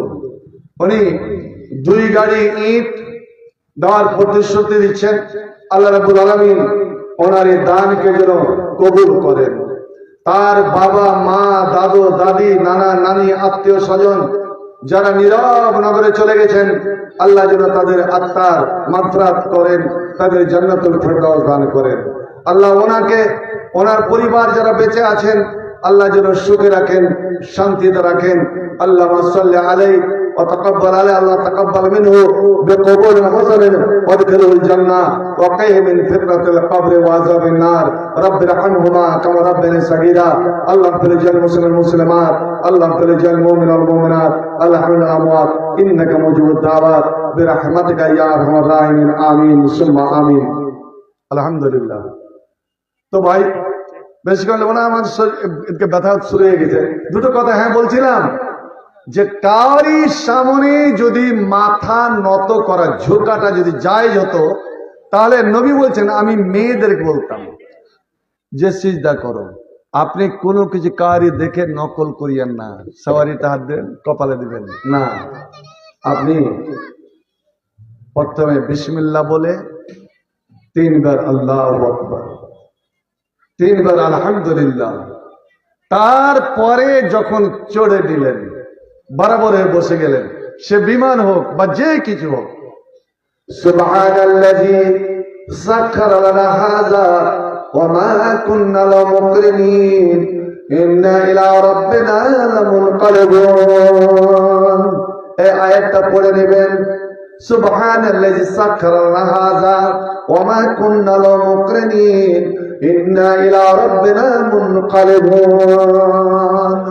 বন্ধু, ওরে আমার আল্লাহ, আমার এই মাথা একমাত্র যিনি বানিয়েছেন, এই চেহারা যিনি এত সুন্দর করেছেন, যে চেহারাতে নবী মারতে নিষেধ করেছেন, তোমার দুশ্মনের মুখেও তুই খবরদার মারিও না, স্ত্রীর মুখে খবরদার খবরদার তুমি তামাচা থাপ্পড় মারিও না, গরু বাছুর জীব জন্তু কোনো ছুরি মুখেতে মারবে না, কারণ এই মুখটা অতি সুন্দর। আল্লাহ যে মানুষকে অঙ্গ প্রত্যঙ্গ দিয়েছে তার মধ্যে মূল্যবান অঙ্গ মুখ রে। এই মুখ দিয়ে মানুষ আল্লাহর জিকির আজকার করে, এই মুখ দিয়ে তাসবিহ তাহলিল পড়ে, এই মুখ দিয়ে কোরআন পড়ে, এমনকি জীব জন্তু আল্লাহর গুণগান গায়, আল্লাহর সে প্রশংসা করে। এই মুখ দিয়ে, মুখে তোরা মারিও না। এই মুখ ঝুঁকবি একমাত্র আল্লাহর কাছে। অতএব আমি আল্লাহর গোলাম হয়ে ওরে মাথা তো নত করলাম, আমি সিজদা করলাম, কিন্তু বন্ধু আমার জীবনের বহু ক্ষেত্রে আমি আল্লাহকে মানি না, আল্লাহর আইন কানুন মানি না, আল্লাহর বিধানকে আমি মানি না। বন্ধু আমার বলুন তো দিকে আল্লাহর দয়া, আল্লাহর ময়া কেমন করে হবে? মা গোলাম ভেবে মাথা ঝুঁকাও নামাজের মাঝে, সে আল্লাহর সঙ্গে বেমানি করো সকাল এবং সাজে। তাকে সর্বক্ষেত্রে না মানিলে, তাকে সর্বক্ষেত্রে না মানিলে কিছু গ্রহণযোগ্য নয়। এক আল্লাহর গোলাম আমি, এই তো পরিচয়। আল কোরআনের সৈনিক আমি, নেই তো পরাজয়। এক আল্লাহর গোলাম আমি, এই তো পরিচয়।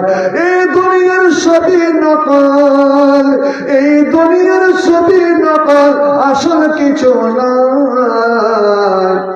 এক আল্লাহর গোলাম আমি, এই তো পরিচয়।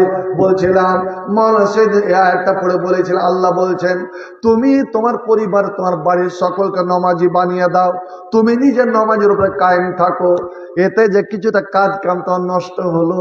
আল্লাহ বলছেন ওরে আমাকে, আমি তোমাদের কাছে খাইতে চাই না, টাকা চাই না, পয়সা চাই না, রুজি চাই না, বরঞ্চ আমি আল্লাহ গ্যারান্টি দিচ্ছি আমার জন্য যে তুমি কাম বন্ধ করেছো, আমার জন্য দোকান বন্ধ করেছো, আমার দাঁতে আঙিনা ঝাড় বন্ধ করে দিয়েছো, আমার জন্য তুই বিড়ি বাঁধা বন্ধ করে দিয়েছো, নানো নারজুকুকা, আমি আল্লাহ তোমাকে রুজি দিয়ে সুখ শান্তি দিয়ে ওরে তোমার বাড়িকে মালামাল করে দেব, মালামাল করে দেব। ওয়াল আকিবাতু লিত্তাকওয়া, ওরে তোমরা আখে কিয়ামতের দিন কামিয়াব হবে, সাকসাক হবে যার মধ্যে আল্লাহর ভয়, আল্লাহর ভীতি আছে। বন্ধু আমার, কোন বাড়ি আজ পত্রিকা করে যান, আমার বাড়িতে একটা বেনামাজি রাখবো না, টাইমের ওপরে সবাইকে নামাজ আদায় করবো, নামাজ পড়বো যেইভাবে নবী নামাজ পড়তেন। ওরে আজান শোনা মাত্র নবী ছুটে যেতেন, বিবিদের দিকে ফিরে তাকাতেন না। আম্মা জান আয়েশা বলছেন আমি নবীকে কোলে ঘুম পাড়িয়ে দিতাম, নবীর মাথাতে বিলি দিতাম, নবীর নাক ডেকে ঘুম পাড়তেন। এমন সময় বেলালের যেমনই আজান, আমি চিন্তা করতাম দেখি নবী ঘুমিয়ে থাকেন না কি করেন। আর যেমন বেলালে আল্লাহু আকবার শব্দ নবীর কানে, ওরে তোমাদের নবী এমন ভাবে ধর পড়তে উঠে দাঁড়াতেন, আমাকে পিছনে ফেলে দিয়ে আল্লাহ হন হন করে মসজিদে হাঁটা দিতেন, আমরা বিবিরা তাকিয়ে থেকে যেতাম। অনেক সাহাবী আল্লাহ এতক্ষণ আমার কোলে নবী ঘুমিয়েছিলেন, কিন্তু বিশ্বপ্রেমিক আল্লাহ আল্লাহর একটা ডাকে সাড়া দিয়ে আল্লাহর প্রেমে এত পাগল যে তিনি ছুটে যাচ্ছেন, আমাদের দিয়ে ফিরে তাকান না। আমরা পিছন থেকে অনেক সময় ডাক দিতাম ইয়া রাসূলুল্লাহ, ইয়া মুহাম্মদ, নবীর নূরানি চেহারাটা দেখার জন্য আমরা লালায়িত হয়ে থাকতাম। নবী এইভাবে একটু মুড়ে শুধু দেখে নিতেন, আল্লাহ অনেক সময় মুচকি মেরে হেসে দিতেন। অর্থাৎ বলতে চান ওরে বিবিরা, তোদের প্রেম তোদের ভালোবাসা ক্ষণিকের রে, কিছুক্ষণের, কিন্তু আমার দাইম আমার চিরস্থায়ী ভালোবাসা, চিরস্থায়ী বন্ধু আল্লাহ, ওরে তার ডাকে সাড়া দিয়ে যেতে হবে। বন্ধু আমার, নবী যখন অশান্ত হয়ে যেতেন, নবী যখন মহা বিপদে পড়ে যেতেন, নবী যখন কোনো চিন্তায় পড়ে যেতেন, কোনো কুল কিনারা পেতেন না, তখন আমার হযরতে বেলালকে ডাকতেন আর বলতেন ইয়া বেলাল, ওরে বেলাল আযিন, যাও তুই মসজিদে আজান দাও, ওয়ারহিনা, ওরে আজানে আমার আছে শান্তি, আজানে আছে আমার শান্তি।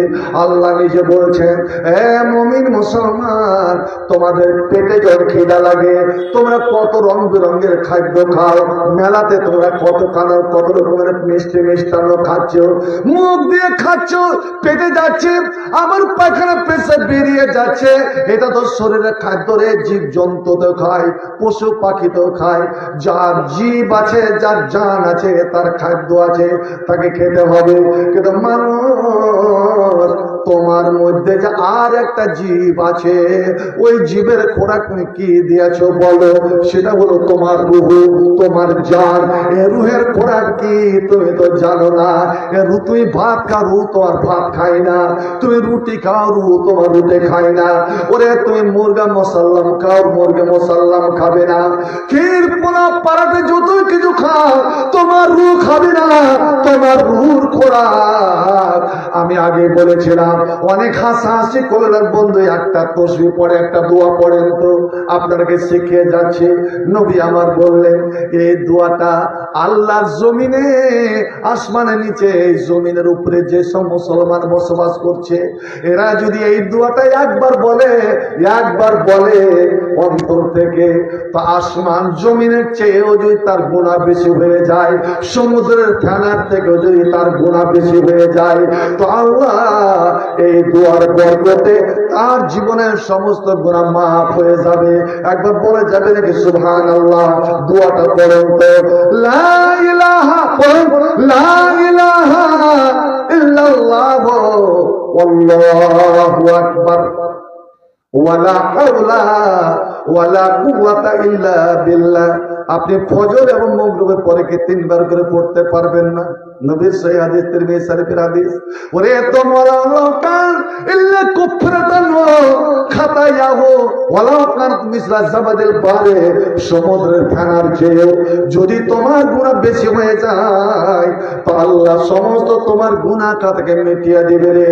তুমি শুধু এই দোয়াটা 3 বার করে পড়ো, লা ইলাহা ইল্লাল্লাহ আল্লাহু আকবার ওয়ালা হাওলা ওয়ালা কুওয়াতা ইল্লা বিল্লাহ। বন্ধু আমার, এই তাসবিহ, এই জিকির, আলা বিযিকরিল্লাহ তাতমাইন্নুল কলব। তোমার মনে শান্তি আসে না? তোমার কি যেন মনে হচ্ছে? আল্লাহর শান্তি মনে হচ্ছে, বেশি কলা মনে হচ্ছে, ভয় যেন দূর হচ্ছে না, চিন্তা দূর হচ্ছে না।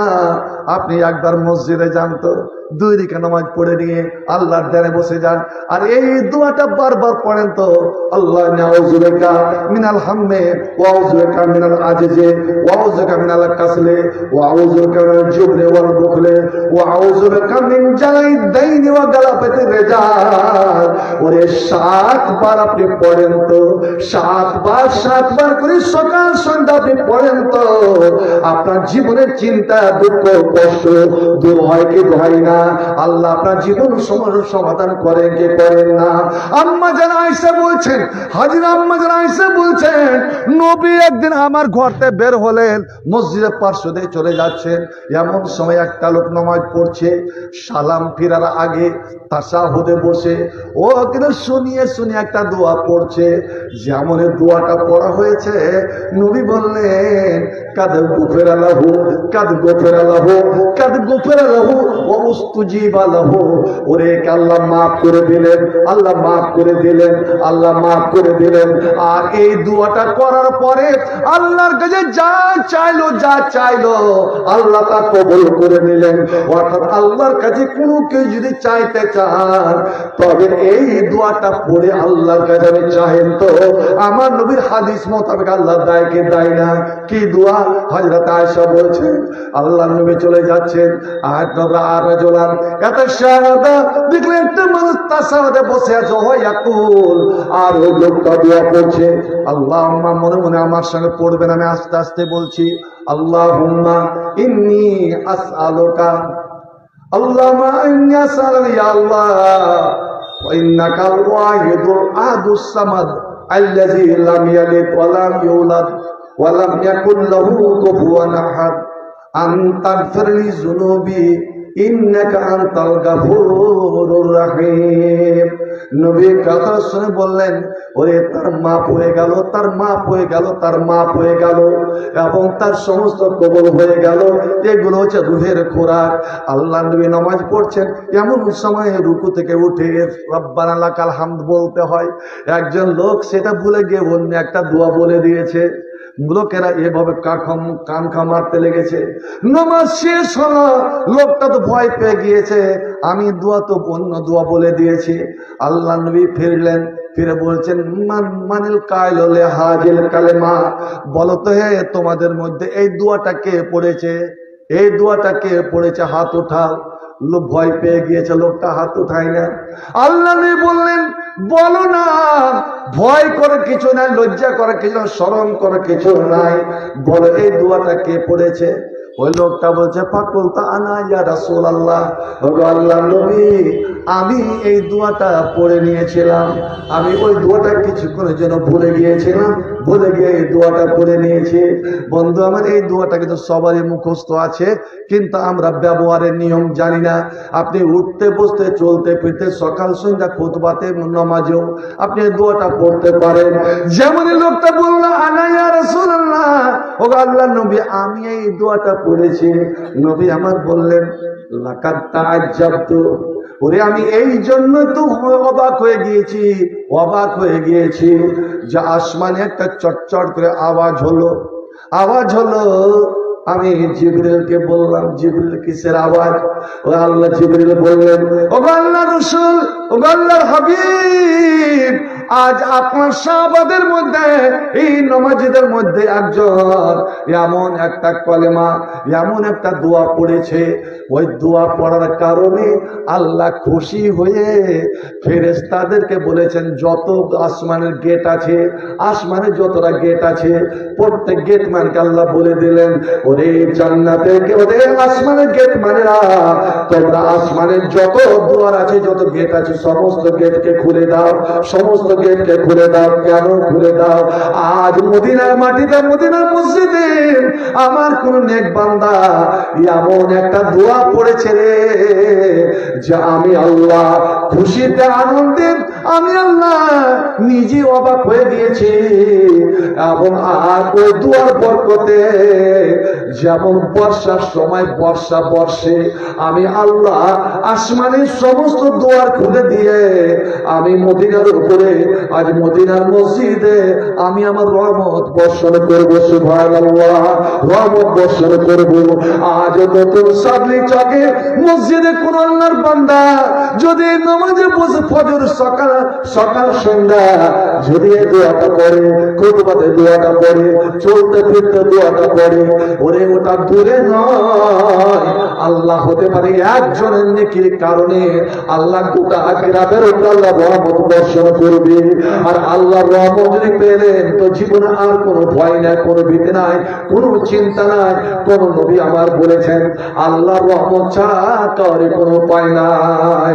আর মরুর বুকে রাসূল নামের ফুল ফুটেছে, আর মরুর বুকে রাসূল নামের ফুল ফুটেছে, সেই ফুলেরই সুগন্ধে মন পাগল হয়েছে। আমার রাসূল এসেছে, বড় শান্তি এসেছে, আমার নবী এসেছে, বড় শান্তি এসেছে। পিয়ারা নবী আমার, তুমি দিনের জ্যোতি, আল্লাহর হাবিব কামলিওয়ালা, তুমি হীরা মোতি। পিয়ারা নবী আমার, তুমি দিনের জ্যোতি, আল্লাহর হাবিব কামলিওয়ালা, তুমি হীরা মোতি। তোমায় পেয়ে সারা জাহান, তোমায় পেয়ে সারা জাহান ধন্য হয়েছে। আমার রাসূল এসেছে, বড় শান্তি এসেছে, আমার নবী এসেছে, এসেছে, বড় শান্তি এসেছে। তোমার নামে দরুদ পড়ে করে সবাই গুণগান, তোমার নামে দরুদ পড়ে, বলো দেখো সাল্লাল্লাহু আলাইহি সাল্লাম, জোরে বলো সাল্লাল্লাহু আলাইহি সাল্লাম। তোমার নামে দরুদ পড়ে করে সবাই গুণগান, তোমার পথে শান্তির পরশ জুড়ায় আমার মন প্রাণ। দিনের মশাল হাতে নিয়ে, দিনের মশাল হাতে নিয়ে শান্তি ছড়াইছে, আমার রাসূল এসেছে, বড় শান্তি এসেছে, আমার নবী এসেছে, বড় শান্তি এসেছে। শুধু একটা হাদিস 1 মিনিটে বলে দেব। কি নবী আমার বলছেন, কার দোয়া নেবেন? কার দোয়া? মানুষের দোয়া কবুল হতেও পারে, না হতেও পারে, সব থেকে গেছে, অসম্পূর্ণ। বলছে তোমার মা মিন কুম মা মিন ইয়াউমিন ইসবিহুল ইবাদু ফীহি, প্রত্যেক দিন মানুষ যখন সকাল করে, সকালে আপনি উঠলেন, আমি উঠলাম, সবাই উঠলো, সকালে যখন মানুষ উঠে ঠিক ফজরের টাইমে, ফজরের টাইমে ইল্লা মালাকানে আনজিলান, আল্লাহ 2 জন করে ফেরেশতা পাঠিয়ে দেন প্রত্যেক মুসলমান গ্রামে। এবার সুবহানাল্লাহ বলা যাবে না? আপনাদের এই গ্রামটা কোন মনে আছে? উত্তর দক্ষিণে, পূর্ব পশ্চিম? উত্তর দক্ষিণ। একজন ফেরেশতা গ্রামের উত্তরে, একজন ফেরেশতা গ্রামের দক্ষিণে। এই যে রাত্রে আজ জালসা, কি কে কেন্দ্র করে? আল্লাহর ভয়কে কেন্দ্র করে। এই রাত্রে যেটা আমল করলেন, আজ এখানে পরীক্ষা হয়ে গেল কার দিলটা আল্লাহর জন্য উদার। এই ধন, এই মাল, এই টাকা, এই জমি জায়গা, বাড়ি গাড়ি, আপনার জীবন সবেরই মালিক তো আল্লাহ। আল্লাহ মালিক। আল্লাহ আপনার কাছে কিছু চাইলো, আনফিক ইয়া ইবনা আদমা উনফিক আলাইকা, এরে বানু আদম, এর আদমের বেটা বেটিরা, আমার খাতে খরচ কর, আমার জন্য খরচ কর, আমি তোর জন্য খরচ করব। তুই আমাকে দিবি 1, আমি তোকে দিব 10, 10 থেকে 700, 700 থেকে 7 লাখ, 7 লাখ থেকে কত যে বাড়াবো, ইন্নাল ওয়াসিউন আলিম, আমি আল্লাহ জানি, তোরা জানিস না, তোরা খরচ কর। হাদিস। তো 2 জন ফেরেশতা নেমে আসে, নেমে এসে যতক্ষণ সূর্য না উঠে যায়, একজন ফেরেশতা চিল্লায় চিল্লায় আল্লাহর কাছে দোয়া করে। কি দোয়া? কার দোয়া নিবেন, কোনটা নিবেন এবার আপনাদের বিবেচ্য। আল্লাহুম্মা আতে মুনফিকান খালাফা, আল্লাহ আজ এই নতুন সাদরি চকে যে তোমার মসজিদ, তোমার ঘরকে কেন্দ্র করে যে জালসা আহত হয়েছিল, রব্বুল আলামিন তোমার দেওয়া মাল, তোমার দেওয়া টাকা, তোমার দেওয়া ধন, তোমার দেওয়া জিনিস, তোমার পথে যারা খরচ করলো, যারা বকিলি করলো না, যারা কৃপণতা করলো না, যারা উদারতা দেখালো, তোমার পথে খরচ করলো, আল্লাহ আমি তোমার নূরের ফেরেশতা তোমার কাছে আবেদন জানাই, আল্লাহ তেমন পেকান খালাফা, হে রব্বুল আলামিন তার ধন মাল টাকা পয়সা আরো তুমি শত শত গুণে তুমি বাড়িয়ে দাও। আল্লাহু আকবার। ভাই নবী বলছেন এই জন্য আল্লাহর পথে দান করে, সাদকা করে কোনদিন মা নাকাসাত সাদকাতু মিন মালিল। একটু থামেন। আল্লাহ এবার যেমন ফেরেশতার দোয়া করা হলো, দ্বিতীয় জন বলে আল্লাহুম্মা আতে মুমসিকান তারাফা, হে রব্বুল আলামিন। মৌলভী হাবিবুর রহমান কত অনেক বিনয় করে বলেছিল, রে নিউ সাদলি চকে যখন মাদ্রাসা জালসা হতো আমি কতবার এসেছি, তখন কি সবটি লোক বেঁচে আছে? ওই লোকগুলো না না না, ওই কার বাবা মারা গেছে, কার মা মারা গেছে, দাদু মারা গেছে, দাদি মারা গেছে, আজ তাদেরকে স্মরণ করে হে বন্ধু, কেউ যদি কোরআন পড়ে আল্লাহর কাছে দোয়া করে, আল্লাহ দোয়া কবুল করেন। 30 পারা কোরআন আল্লাহ বলবে বলেছিলেন, 30 পারা কোরআন, 30 জন মুসলমান, ওই এক পাড়া বেশি নয় এক পাড়া বিনিময়ে তোমরা 500 করে দাও তো। আর যখন এখান থেকে উঠবে তখন আল্লাহকে মনে মনে বলো, আল্লাহ আজ আমার বাপ মা, আমার দাদু দাদি, নানা নানি, শ্বশুর শাশুড়ি, ছেলে মেয়ে, ভাই বোন যারা কবরে পড়ে আছে আল্লাহ তাদেরকে স্মরণ করে মাওলানার কথাতে বিশ্বাস করে আল্লাহ এক পারা কোরআন, তোমার কোরআনকে ভালোবেসে আল্লাহ 500 টাকা 1000 টাকা দিয়েছি না রাব্বুল আলামিন, তার বিনিময়ে আমার এই দানটা কবুল করে আমার ওই মৃত্যু মা বাপ দাদু দাদিকে আল্লাহ তুমি জান্নাতুল ফেরদাউস দাও। দেখে আল্লাহ কবুল করে কি করে না। এত করে বললো কিন্তু তবুও পাওয়া গেল না। ওরে তার হাত মুঠো বন্ধ করে থাকলো, মুমসেকা মানে মুঠো বেঁধে থাকলো, মুঠ থেকে বের হলো না, তাদের বাড়িতে বের হলো না, পকেট থেকে বের হলো না। আল্লাহ যারা কৃপণতা করলো, যারা মুঠকে বেঁধে থাকলো, আল্লাহুম্মা আতে মুমসেকান তালাফা, আল্লাহ ওর মাল, ওর ধন, ওর টাকা পয়সাকে বরবাদ করে দাও। বন্ধুরে, মানুষ কখন যে বরবাদ হয়ে যায়, কখন যে তার সম্পত্তি চলে যায়, টাকা পয়সা চলে যায়, অনেক দেখলাম কোটিপতি আর পথের ভিখারি হয়ে গেল। বন্ধু আমার, খবরদার, নবী বলেছেন ওরে তোমাকে আল্লাহ ধন মাল টাকা পয়সা দিয়েছে, এই টাকা পয়সাতে হারাম কর না। রাসূলুল্লাহ সাল্লাল্লাহু আলাইহি ওয়াসাল্লাম আন ইজাআতিল মাল, খবরদার আল্লাহ দেওয়া মাল, আল্লাহ দেওয়া টাকা পয়সা তুই হারাম পথে খরচ করিও না। ওরে মুসলমান, হারাম পথে খরচ করবে এটা আল্লাহ বরদাস্ত করতে পারে না। ও মুসলিমেরা যারা আল্লাহকে মানে না তারা করছে, ওদের ব্যাপার আলাদা, ওরা কে আল্লাহ দুনিয়াতে বাড়ায়। কিন্তু মুসলমান রে, কখন যে আল্লাহ তোমাকে চেপে ধরবে। তাই একজন ফেরেশতা বলে, আল্লাহ যারা দিল তাদের ধন মালতে বাড়িয়ে দাও, যারা দিল না, অন্য ফেরেশতা বলে যারা দিল না, যারা কৃপণতা বকিরে করলো, আল্লাহ তাদের মাল ধনকে বরবাদ করে দাও।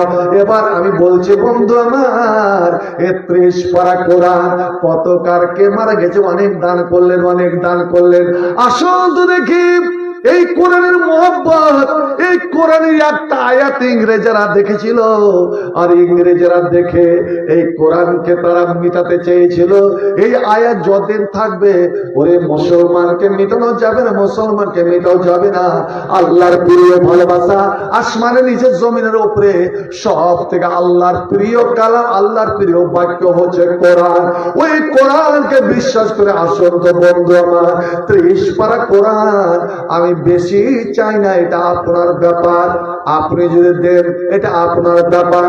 কিন্তু আমি 30 জন আমার ভাই, আমার বোন, আমার মা, আমার বাবা, আমি আপনার অনুরোধ করে বলছি, একমাত্র আপনাদের মোহব্বতে আমার আশা 500 করে দেখি তো কার নামটা প্রথম আল্লাহর খাতাতে উঠে, হয় নগদে হোক, বাকিতে হোক, ওদের টাকার বিনিময়ে, টাকা নাই, টাকার বদলে কোনো জিনিসপত্র হোক। কিন্তু আমি 30 জন মুসলমানকে চাই যে আজ আল্লাহর ঘর, এই ঘরকে ভালোবাসা মানে সরাসরি আল্লাহকে ভালোবাসা। ওরে মসজিদকে ভালোবাসবে যাদের মধ্যে 5টা গুণ থাকবে। আলহামদুলিল্লাহ। ভাই আমি 500 চেয়েছি, এটা আপনার ব্যাপারে, এক পারা একজন পেয়ে গেল, আলহামদুলিল্লাহ। আপনি যে 2, 3, 4 এটা আপনার ব্যাপার, আলহামদুলিল্লাহ। কে আর একজন, আলহামদুলিল্লাহ। আর 28 জন, 28 পারা, আলহামদুলিল্লাহ। হে মওলা করিম, তোমার ফেরেশতার দ্বারা আল্লাহ এই নামগুলো লিখে নাও। আর 27 মাহবুব, আমি অতক্ষণ আমি খুশি হব না যতক্ষণ তোমাদের মধ্য থেকে আমি 1-2 জন না পাবো। কারণ আজকাল মেয়ে ছেলে কম নয়, ওরা ইনকাম করছে, এসএস খেতে পড়াচ্ছে, এমএস খেতে পড়াচ্ছে, নাহলে আইসিডিএস করছে, আশা কর্মী। আরে কিচ্ছু না করুক তো কি একটা ওই কিসের ভাতা পাইছে যে লক্ষ্মীর ভান্ডার। আরে তুমি একটা মাসের তুমি আল্লাহর জন্য তুমি দিতে পারবে না? আলহামদুলিল্লাহ, 4 পেয়ে গেলাম। আর 26 জন, 26 পারা 26 জন, আলহামদুলিল্লাহ। ভাই আমার, আপনি দিয়েছেন এর আগে, দিয়েছেন, আপনি এটা সংযোজন করে বাকি